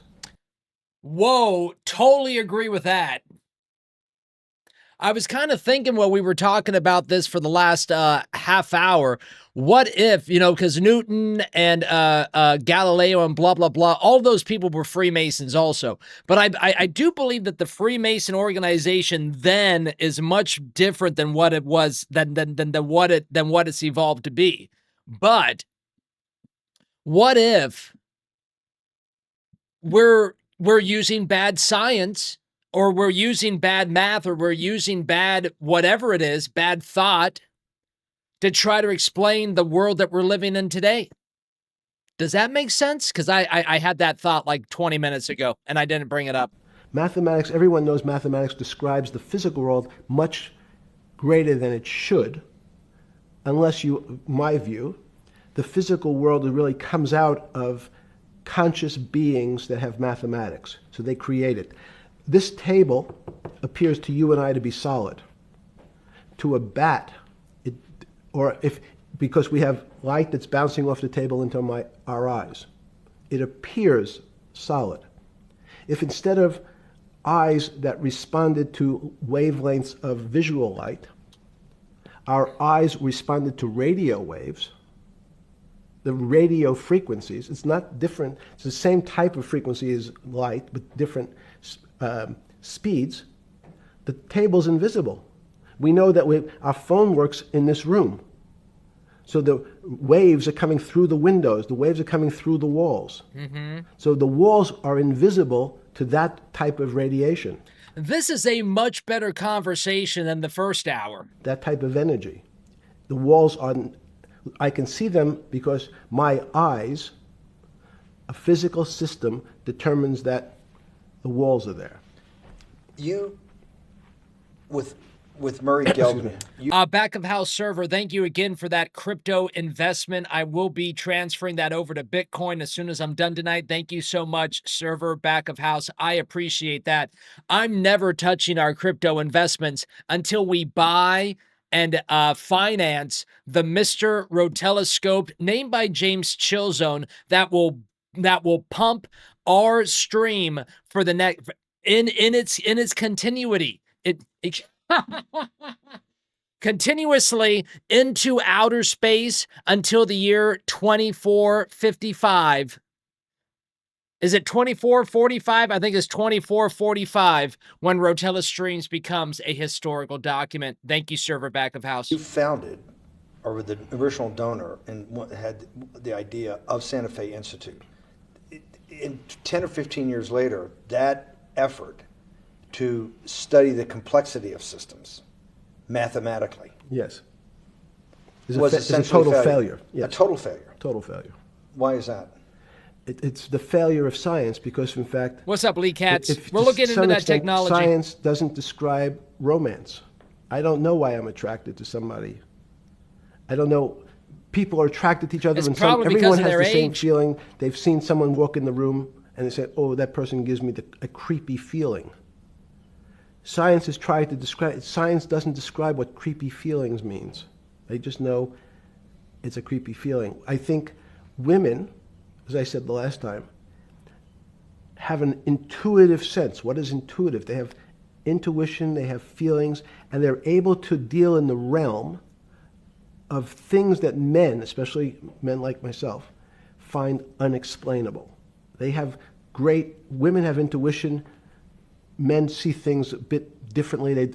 Men want to measure everything. Women are not really that interested in measuring.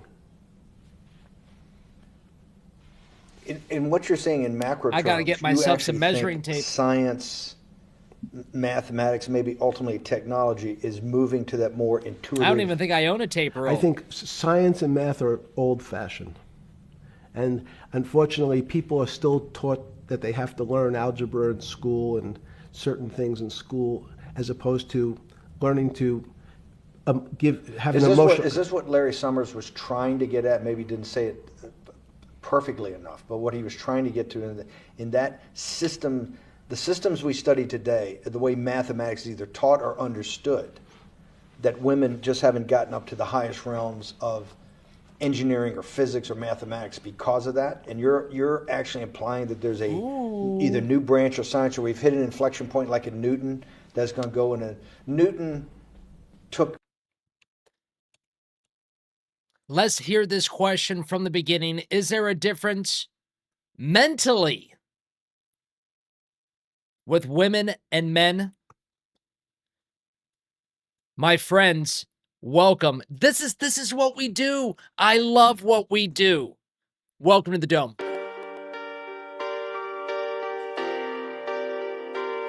Might have to flip a tiny table. Thank you, Donuts. Is Sharon here? Aria. Oh, Sharon's here. Welcome to the Dome. Welcome to the Dome. Welcome to the Dome. Yeah. Welcome to the Dome. Welcome home, and we'll never be alone. Say hello to Gorillas scrolling through our phones. Showing Mr. Rotella can't be owned. Holding on to hope and a mustache comb. They're losing control of the narrative. They're calling using common sense scandalous. Deflects in blue with no embarrassment.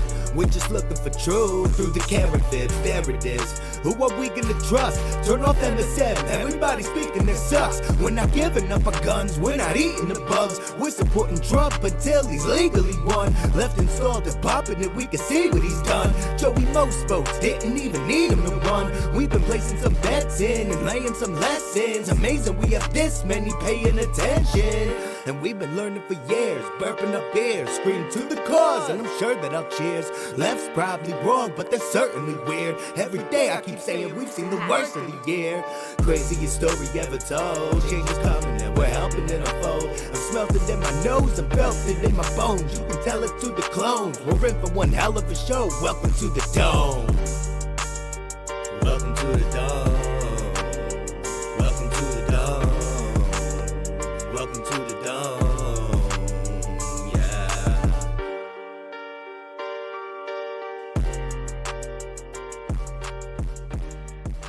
Go to the lobby. Let's all go to the lobby. Let's all go to the lobby to get ourselves a treat. I really just had to go to the restroom right there. I'll be The honest. systems we study today, the way mathematics is either taught or understood, that women just haven't gotten up to the highest realms of engineering or physics or mathematics because of that. And you're actually implying that there's a either new branch of science or we've So hit this an is why inflection you point rape like in some. Newton They're not that's smart gonna enough go in there. math. Newton took mankind in a different direction because he was able to measure. Then you had subatomic, non-Newtonian physics later. Are you saying that you think there's another developing field that's coming up that may take us, I don't know how many decades to get our hands around, but that's what's evolving out of this? Yes. Yeah.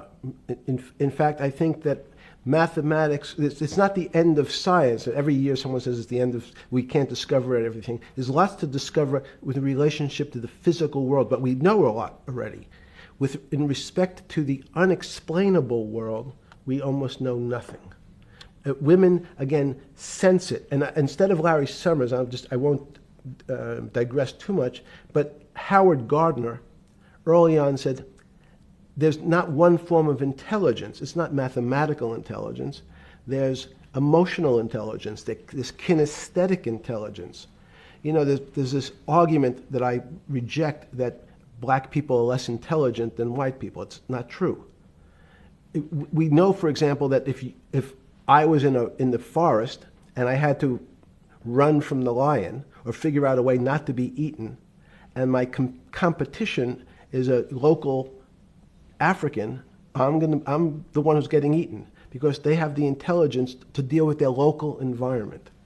I'd say it's just because they're it's going to just be different. faster. It's not better, it's not worse, but there's many differences amongst different types of people. And so people have different intelligences and they excel in some intelligences usually and less so in others. When did it come to, because the world of high finance is a world of pure reason, or is it a lot of emotion and gut checks and on trading desk and central banks when these decisions get made? Is it that high church, like the high church of science of high energy physics, or is it as much emotion that comes in as much as the mathematics and the reason? By the way, my friends, if you haven't hit that like button, we are having such a fun time tonight. Hit that like button. Help Mr. Rotella out. We got a like goal up here of 75 likes. We can get close to that. It's a great question. I think if you talk to really experienced and successful traders and you ask them how they know what's going on, they can't give you an answer. They don't know. They feel it. They can feel the way the market's moving. They can feel the way the stock's moving. And that these are not very well-defined terms. It's difficult to put in mathematics terms. How did I feel it? You could look back and make guesses what I was seeing. But great traders feel it and then act on their feelings. That's the difference. Many people feel it but are afraid because they want a mathematical justification before they take that next step. When you first got on the trading desk at Bear Stearns in the late 70s or mid 70s, were you shocked by how little actual understanding of mathematics that the traders comprehended? Yeah, well, again, we had a Texas Instrument calculator. Most stockbrokers, especially before 1975, if they were good stockbrokers, could add. What, did they have an abacus? They could multiply. If you could multiply, you were already in the top 15% of stockbrokers. Good old abacus joke. You never know when you're going to be pulling those out. There's a story. When I went to the first person, I had no money. And I said, how much money do you make a year? And he said, $400,000. I said, impossible. I'm making $10,000. That's probably more than your family had made in his entire existence. Yes. And he makes it in a year. I said, what do you do? And he said, it's too complicated for you to understand. Which is what the main thrust of Wall Street people. That's how I'm going to start answering questions for people that come to me on Rumble. Mr. Rotella, how do we do it? Yeah, you know, it's streaming is just a little bit too complicated for you guys to understand. They want to tell you it's too complicated. Because if you understood that that person was simply, he had a brother-in-law, in fact, in this case, who ran the pension fund at General Motors. His brother-in-law would call him and say, buy 1,000 IBM. He'd hang up the phone, he'd write it out on a ticket and walk it to a window. That was his entire skill set. Hello, write what my brother-in-law says, walk it to a ticket window. Give me an example when you were on the trading desk in the early days of Bear Stearns of a time that you felt either complete uncertainty or you saw total panic, where something was happening that people couldn't foretell and that they were like in an airplane cockpit where it's going wrong. Walk us through that. In 1978, I'm a giver, Sharon. Across the news wires, there had been a collapse of the currency in Thailand. On the other side of the world, had no relationship to me. I wasn't sure where Thailand was. But the fact that a currency, a country's money, had all of a sudden dropped tremendously in value. Well, woke, says the man that streamed at 30,000 bits for years. Woke, there's a difference between the technical side of streaming and the vibe side of streaming. We've mastered the vibe side. The vibe side is there. We have our 10,000 hours. We're professionals. The technical side of streaming, that's why we have you, woke. Value affected the rest of the world's markets. And people panicked because they'd never seen that before. A very small part of a very complex system had a shock throughout the whole system. So prices on Park Avenue apartments, the bond markets, the stock markets, every started to gyrate. You know, there's an old mathematics expression that if a butterfly wings in Mexico make the wrong turn, it spins out and eventually by the time it gets to Canada, it turns into a tornado. So these are part of complex systems. So yeah, Wall Street in certain parts. Santa Fe Institute was supposed to actually come up with a formula for that, for the butterfly wings. Why in 15 years did you reach the end of at least that experiment? Every attempt to, that's why it's so exciting now, because I think certain people are starting to realize that there's so many things that are unexplainable that we have to think about them differently. Music is a great example. It's a common man's example. You know when you hear a certain song, it makes you feel a certain way. How does it do that? We don't know. We can't mathematize it. And even that music, Steve, nowadays we compress music. When you have a violin it's compressed onto your iPhone. So what does compression mean? I'm taking lots of information and I'm cutting it into lots of pieces and squishing it together.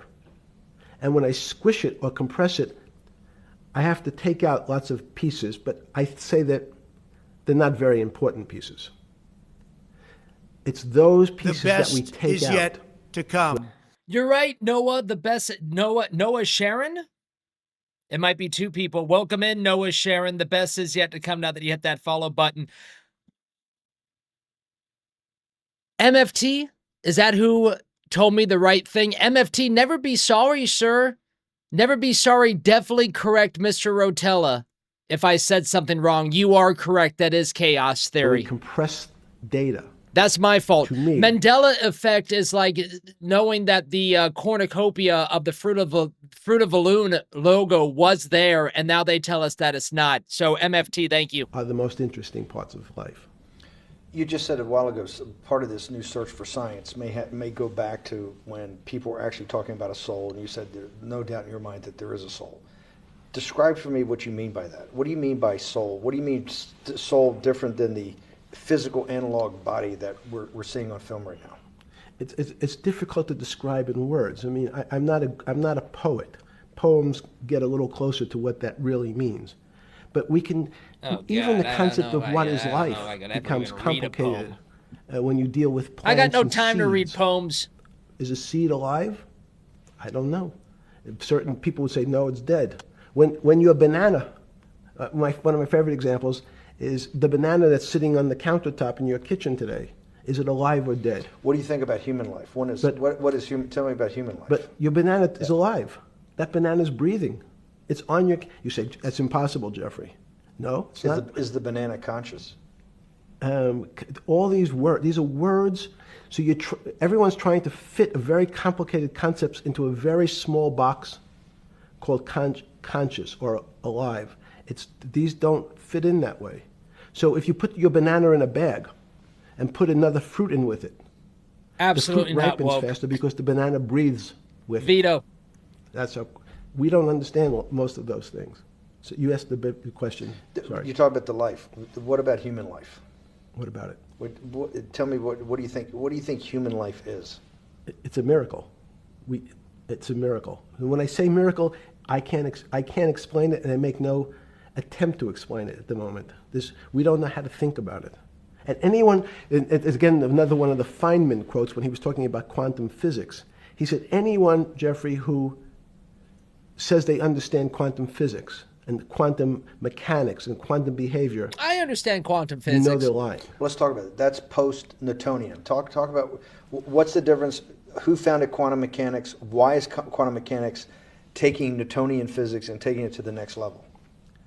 It forms a much Why don't they just call it super duper hard things that you're never going to understand? broader category. Let's go back to this desk. You used the thing of Newton using this desk. Why can't Newton's theory explain everything? Why did subatomic quantum mechanics or quantum physics have to come in to explain this? Well, so let's go right back to square one. Why is it called quantum physics? So quanta is a word that simply means packet, small amount. So it's quantized. So when we recognize that this table appears, another very complicated word, solid to us, it's really made up of molecules or atoms.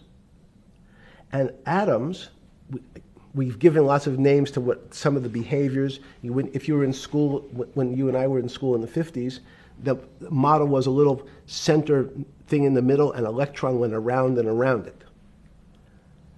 It was seen as a ball that went around and around it. And as we started to say, well, let's see what this ball looks like. I want to be able to examine that little thing called an electron.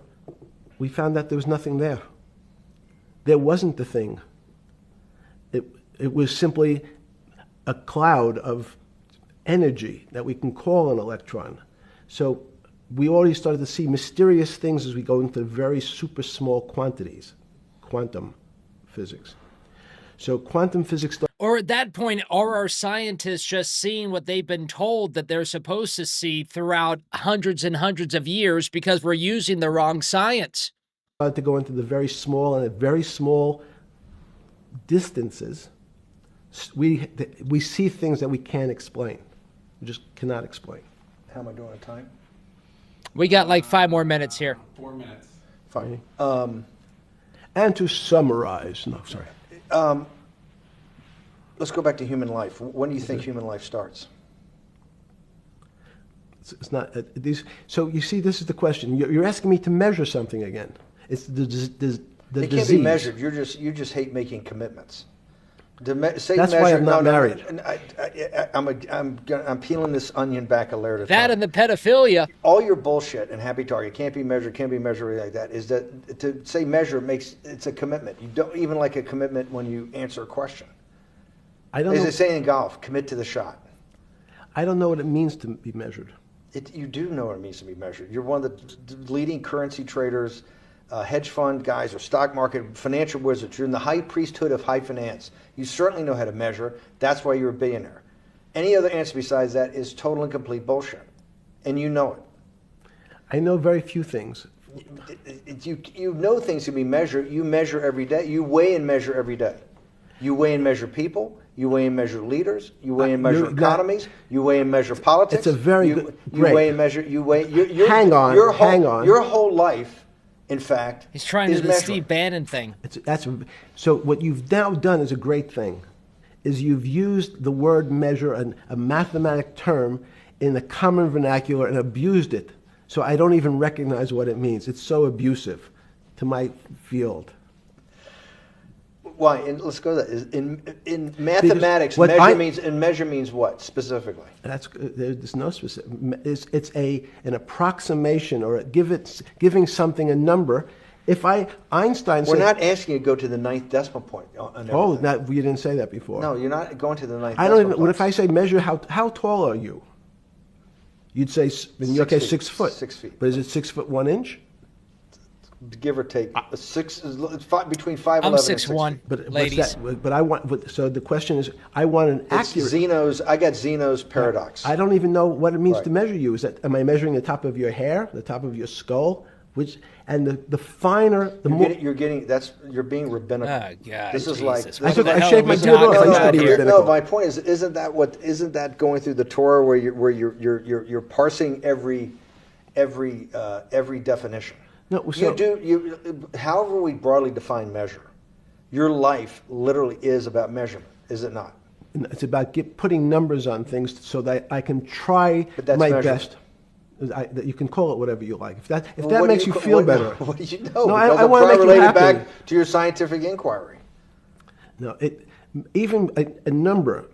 People don't. A number is a complicated When did thing. you come? When did you come to this When did you come to this aha moment? Was when it was in your solitary confinement, when the biggest financial crisis in world history was going on, in your 7x9 jail cell with your metal bed and your 2 brushes. Back to the jail cell. uniform Dude, he's not going to tell you a story about the jail on, cell. trustee spelled wrong.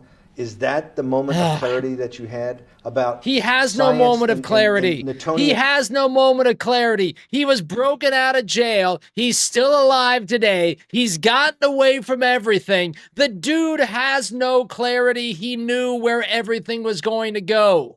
Physics and everything that we can measure is really not going to be the way we go forward. It's going to be much more esoteric, emotional intelligence thing. Was that your moment of clarity?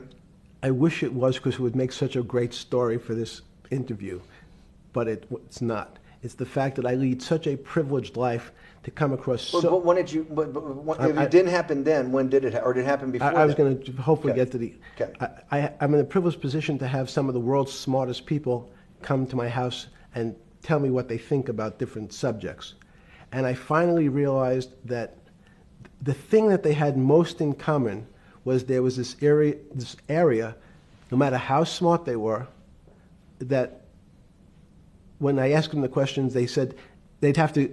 Kimmy says Bannon cannot get over that Epstein was in jail during the collapse. Yeah, that was his alibi, Kimmy. Resort to a 500 or 1,000-year-old response to that question, which was, I don't know.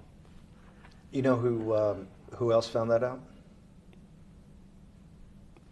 Socrates. That's what Socrates kept doing, right? Socrates kept asking all the experts. He would go through, question after question after question, and realize at the end they didn't really know. They really didn't basically understand what they were talking about. And one of the things that people won't enjoy, it turns out that potentially one of the bad things to teach children is how to write. It's writing, reading, and arithmetic was supposed to be, everyone's supposed to be taught. But writing forces you into a very narrow channel of thinking. You have to write in a certain form, in a certain way, in a certain linear pattern. So your thinking becomes somewhat narrow. The reason I brought up writing is one of the recent discoveries of mine with respect to Socrates, Plato, and Aristotle is they never wrote anything. They spoke, and people around who could write wrote. Socrates could think. So that was Jesus of Nazareth. That's why I stream. Never wrote anything. Fuck, did I just agree with Epstein too? He was a carpenter. Didn't he need like a little carpenter's tonight? I don't want to get that. But at least his written record. Right. One last thing. Sure. Thank you for having me to your house. Is this Steve Bannon's house? This is not Steve Bannon's house. Vegetable juice. Let's go back. Look what vegetable juice does. When did that? The beginning of that, was there any one aha moment in all these great thinkers? Did it happen before 2008? Was it after? That came literally up over, like 5 more years. minutes. When did you actually realize, hey, something new's got to be developed? Yeah, that's great. Is that because again, I'm privileged enough to have people around me who've given lots of philanthropic gifts to institutions of higher learning, and when I said the impact, how do you judge the impact of your giving?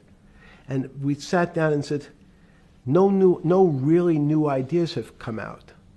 And I realized that, of course, it hasn't come out because we've been looking at using science and mathematics, and it's the wrong tool. It's obvious.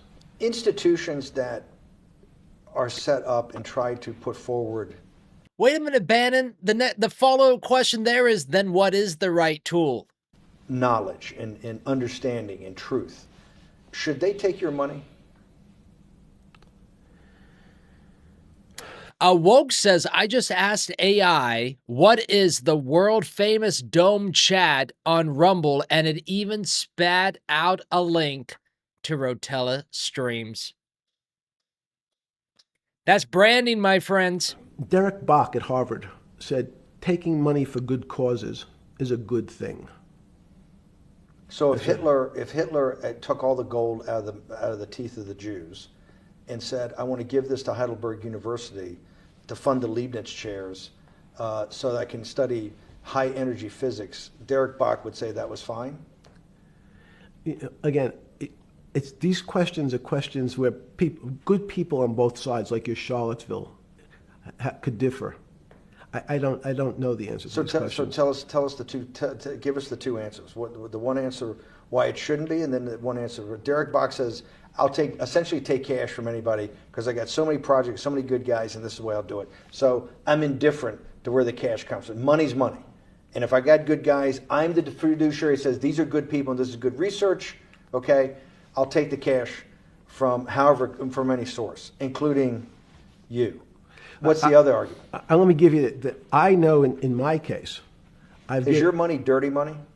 If you live, I just asked a question. Is your money dirty money? No, it's not. So, in fact, why is it not dirty money? Because he made up the money. They all made up the money. That's why it's too complicated for us to understand.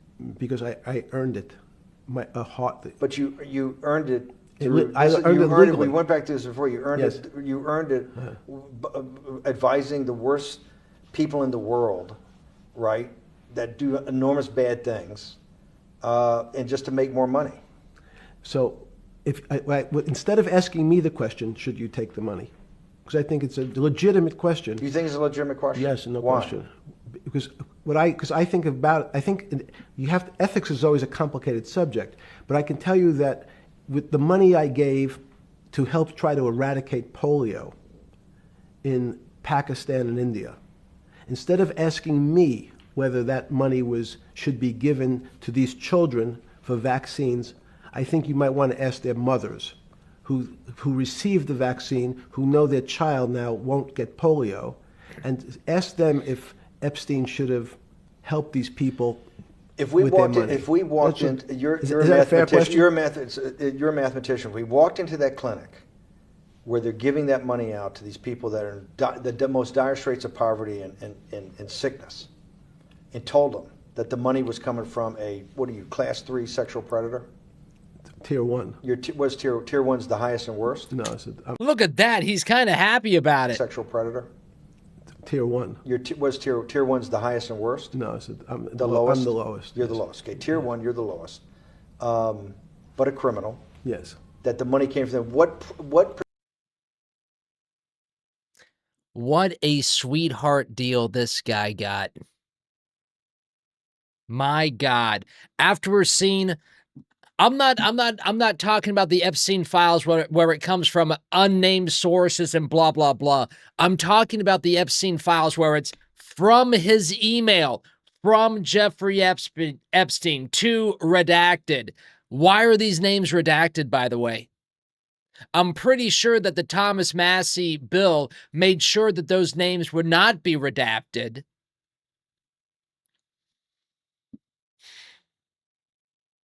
This is a red line for Mr. Rotella. The Epstein files are a red line. We need them. We want them. We have to see them. We're at that point in human evolution. We have to see them. Percentage of people do you estimate? I understand you don't like probabilities. Do you estimate would say, I don't care, I want the money for my children? I would say everyone said, I want the money for my children. Did they know where the money came from? I think if you told them, if I told them the devil, 100%. the devil himself. The devil himself said, I'm going to exchange some dollars for your child's life. Do you think you're the devil himself? No, but I do have a good mirror. It's a serious question. Sorry. Do you think you're the devil himself? I don't know. Why would you say that? Because you have all the attributes. You're incredibly smart. You remember, the devil is somebody who knows. Smart? The devil's brilliant. You read Milton's Paradise Lost. No, the devil scares me. Satan is at the number 1 or 2 archangel, and the reason he goes to hell and leads the rebellion is because he can't be the top guy. And his thing is, I'd rather reign in hell than serve in heaven. I saw that in a movie once called American Dharma. I don't remember who said it.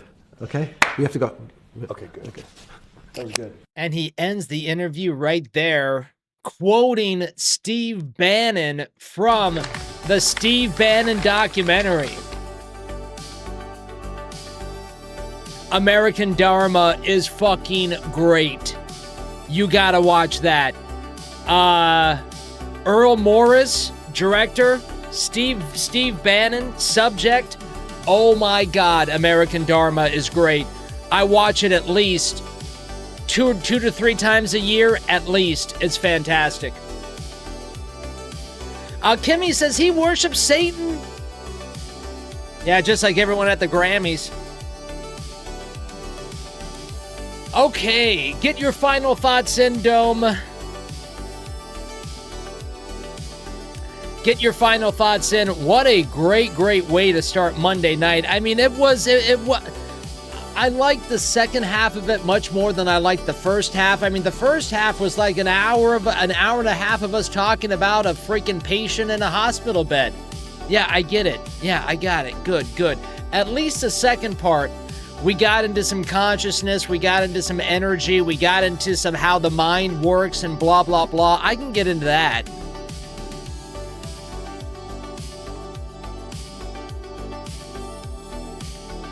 Iliadumber Wokeopotamus says, great stream, sir. I liked it. Woke.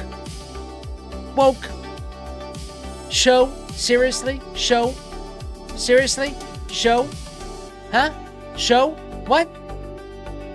Come on, Woke. Domers, we all know that shows talk at you, streams talk with you. There's nothing but shows on Rumble. There's very limited streams on Rumble. That's what makes us different.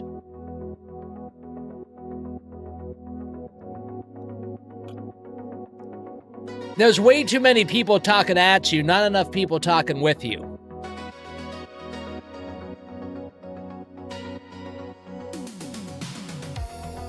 Sedan, Sedan, you know too, Sedan. You know too. Come on. I'm about ready to give out some 5-minute timeouts here.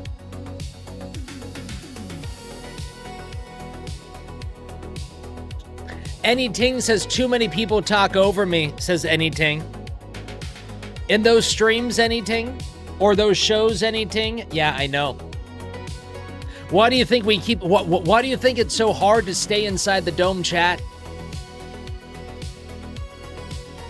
These are people that we are going to be talking to. These are people I will be talking to until I die. That's the premise of the stream.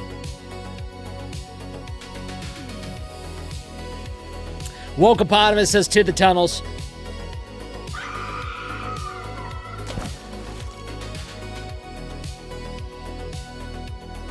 We want to welcome a few new domers. We gained a few new domers during that. I mean, that was I don't want to say unexpected. I mean, we always expect to do well.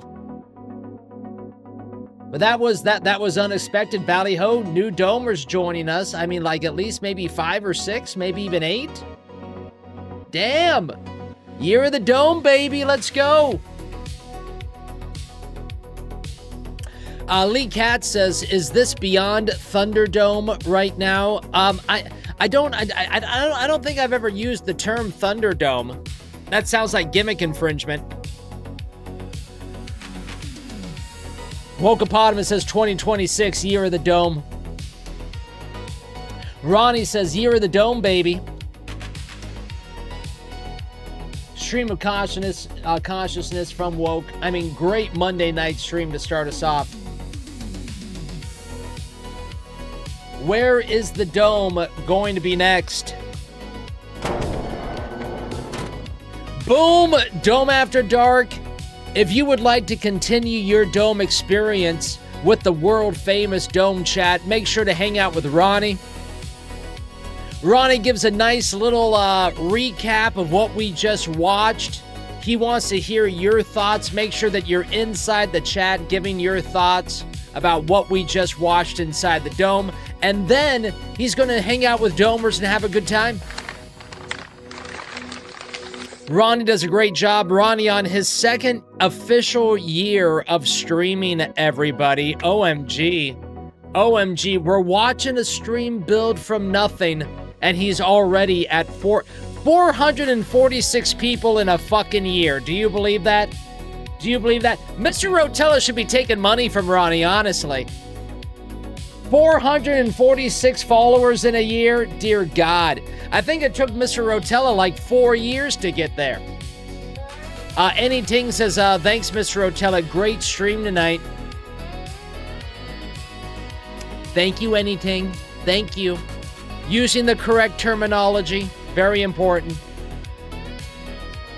Kimmy says, have a great night, everyone. Thanks, mods, says Kimmy. Valley Ho, Kimmy.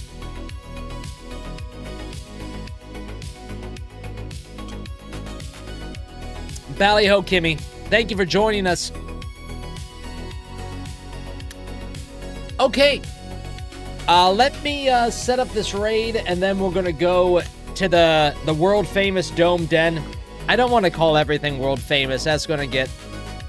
That'll be overkill, Mr. Rotella. Let's go to the den.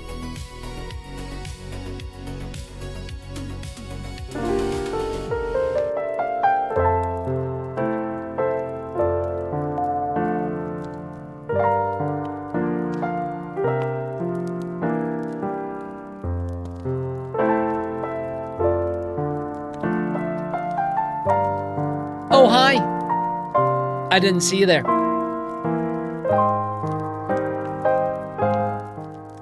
That was loud.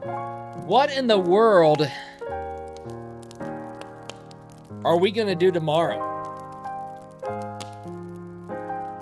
Shaka Doug, Elite Domer just made it in and it's ending. Shaka Doug, Shaka Doug, I started streaming this morning at 4:30 in the morning. That would have been midnight your time. Where the hell were you for Groundhog Day?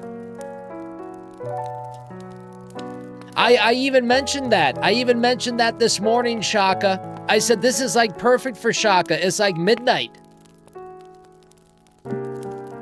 Jesus. Shaka Doug coming in here giving me an attitude. Where the hell were you? Shaka says, working my tail off. That's what we like to hear, Shaka Doug. Ballyho, my friend. MFT says, end of a long day, 12 out of 10 stream. Oh, thank you. Thank you, MFT. I appreciate that. That was fun. That was fun. What are we going to do tomorrow? Let me think for a second, actually. What is going on tomorrow? Are there any congressional hearings? I wouldn't mind a congressional hearing. Is there anything happening? You know what? What's going to happen tomorrow? What are we going to watch? We don't know because it hasn't happened yet. And my friends, if you had a great time tonight, my name is Mr. Rotella. We are live every Monday through Saturday at 7 o'clock Eastern for all your misinformation needs. Make sure to hit that Rumble like button. Make sure to hit that Rumble follow button. And until tomorrow night, Ballyho. My friends, if you do want to continue the conversation with the world-famous Dome chat and go over to Dome After Dark, hit that join button if you're on your TV. If you're on your phone or your desktop, you're being sent there right now.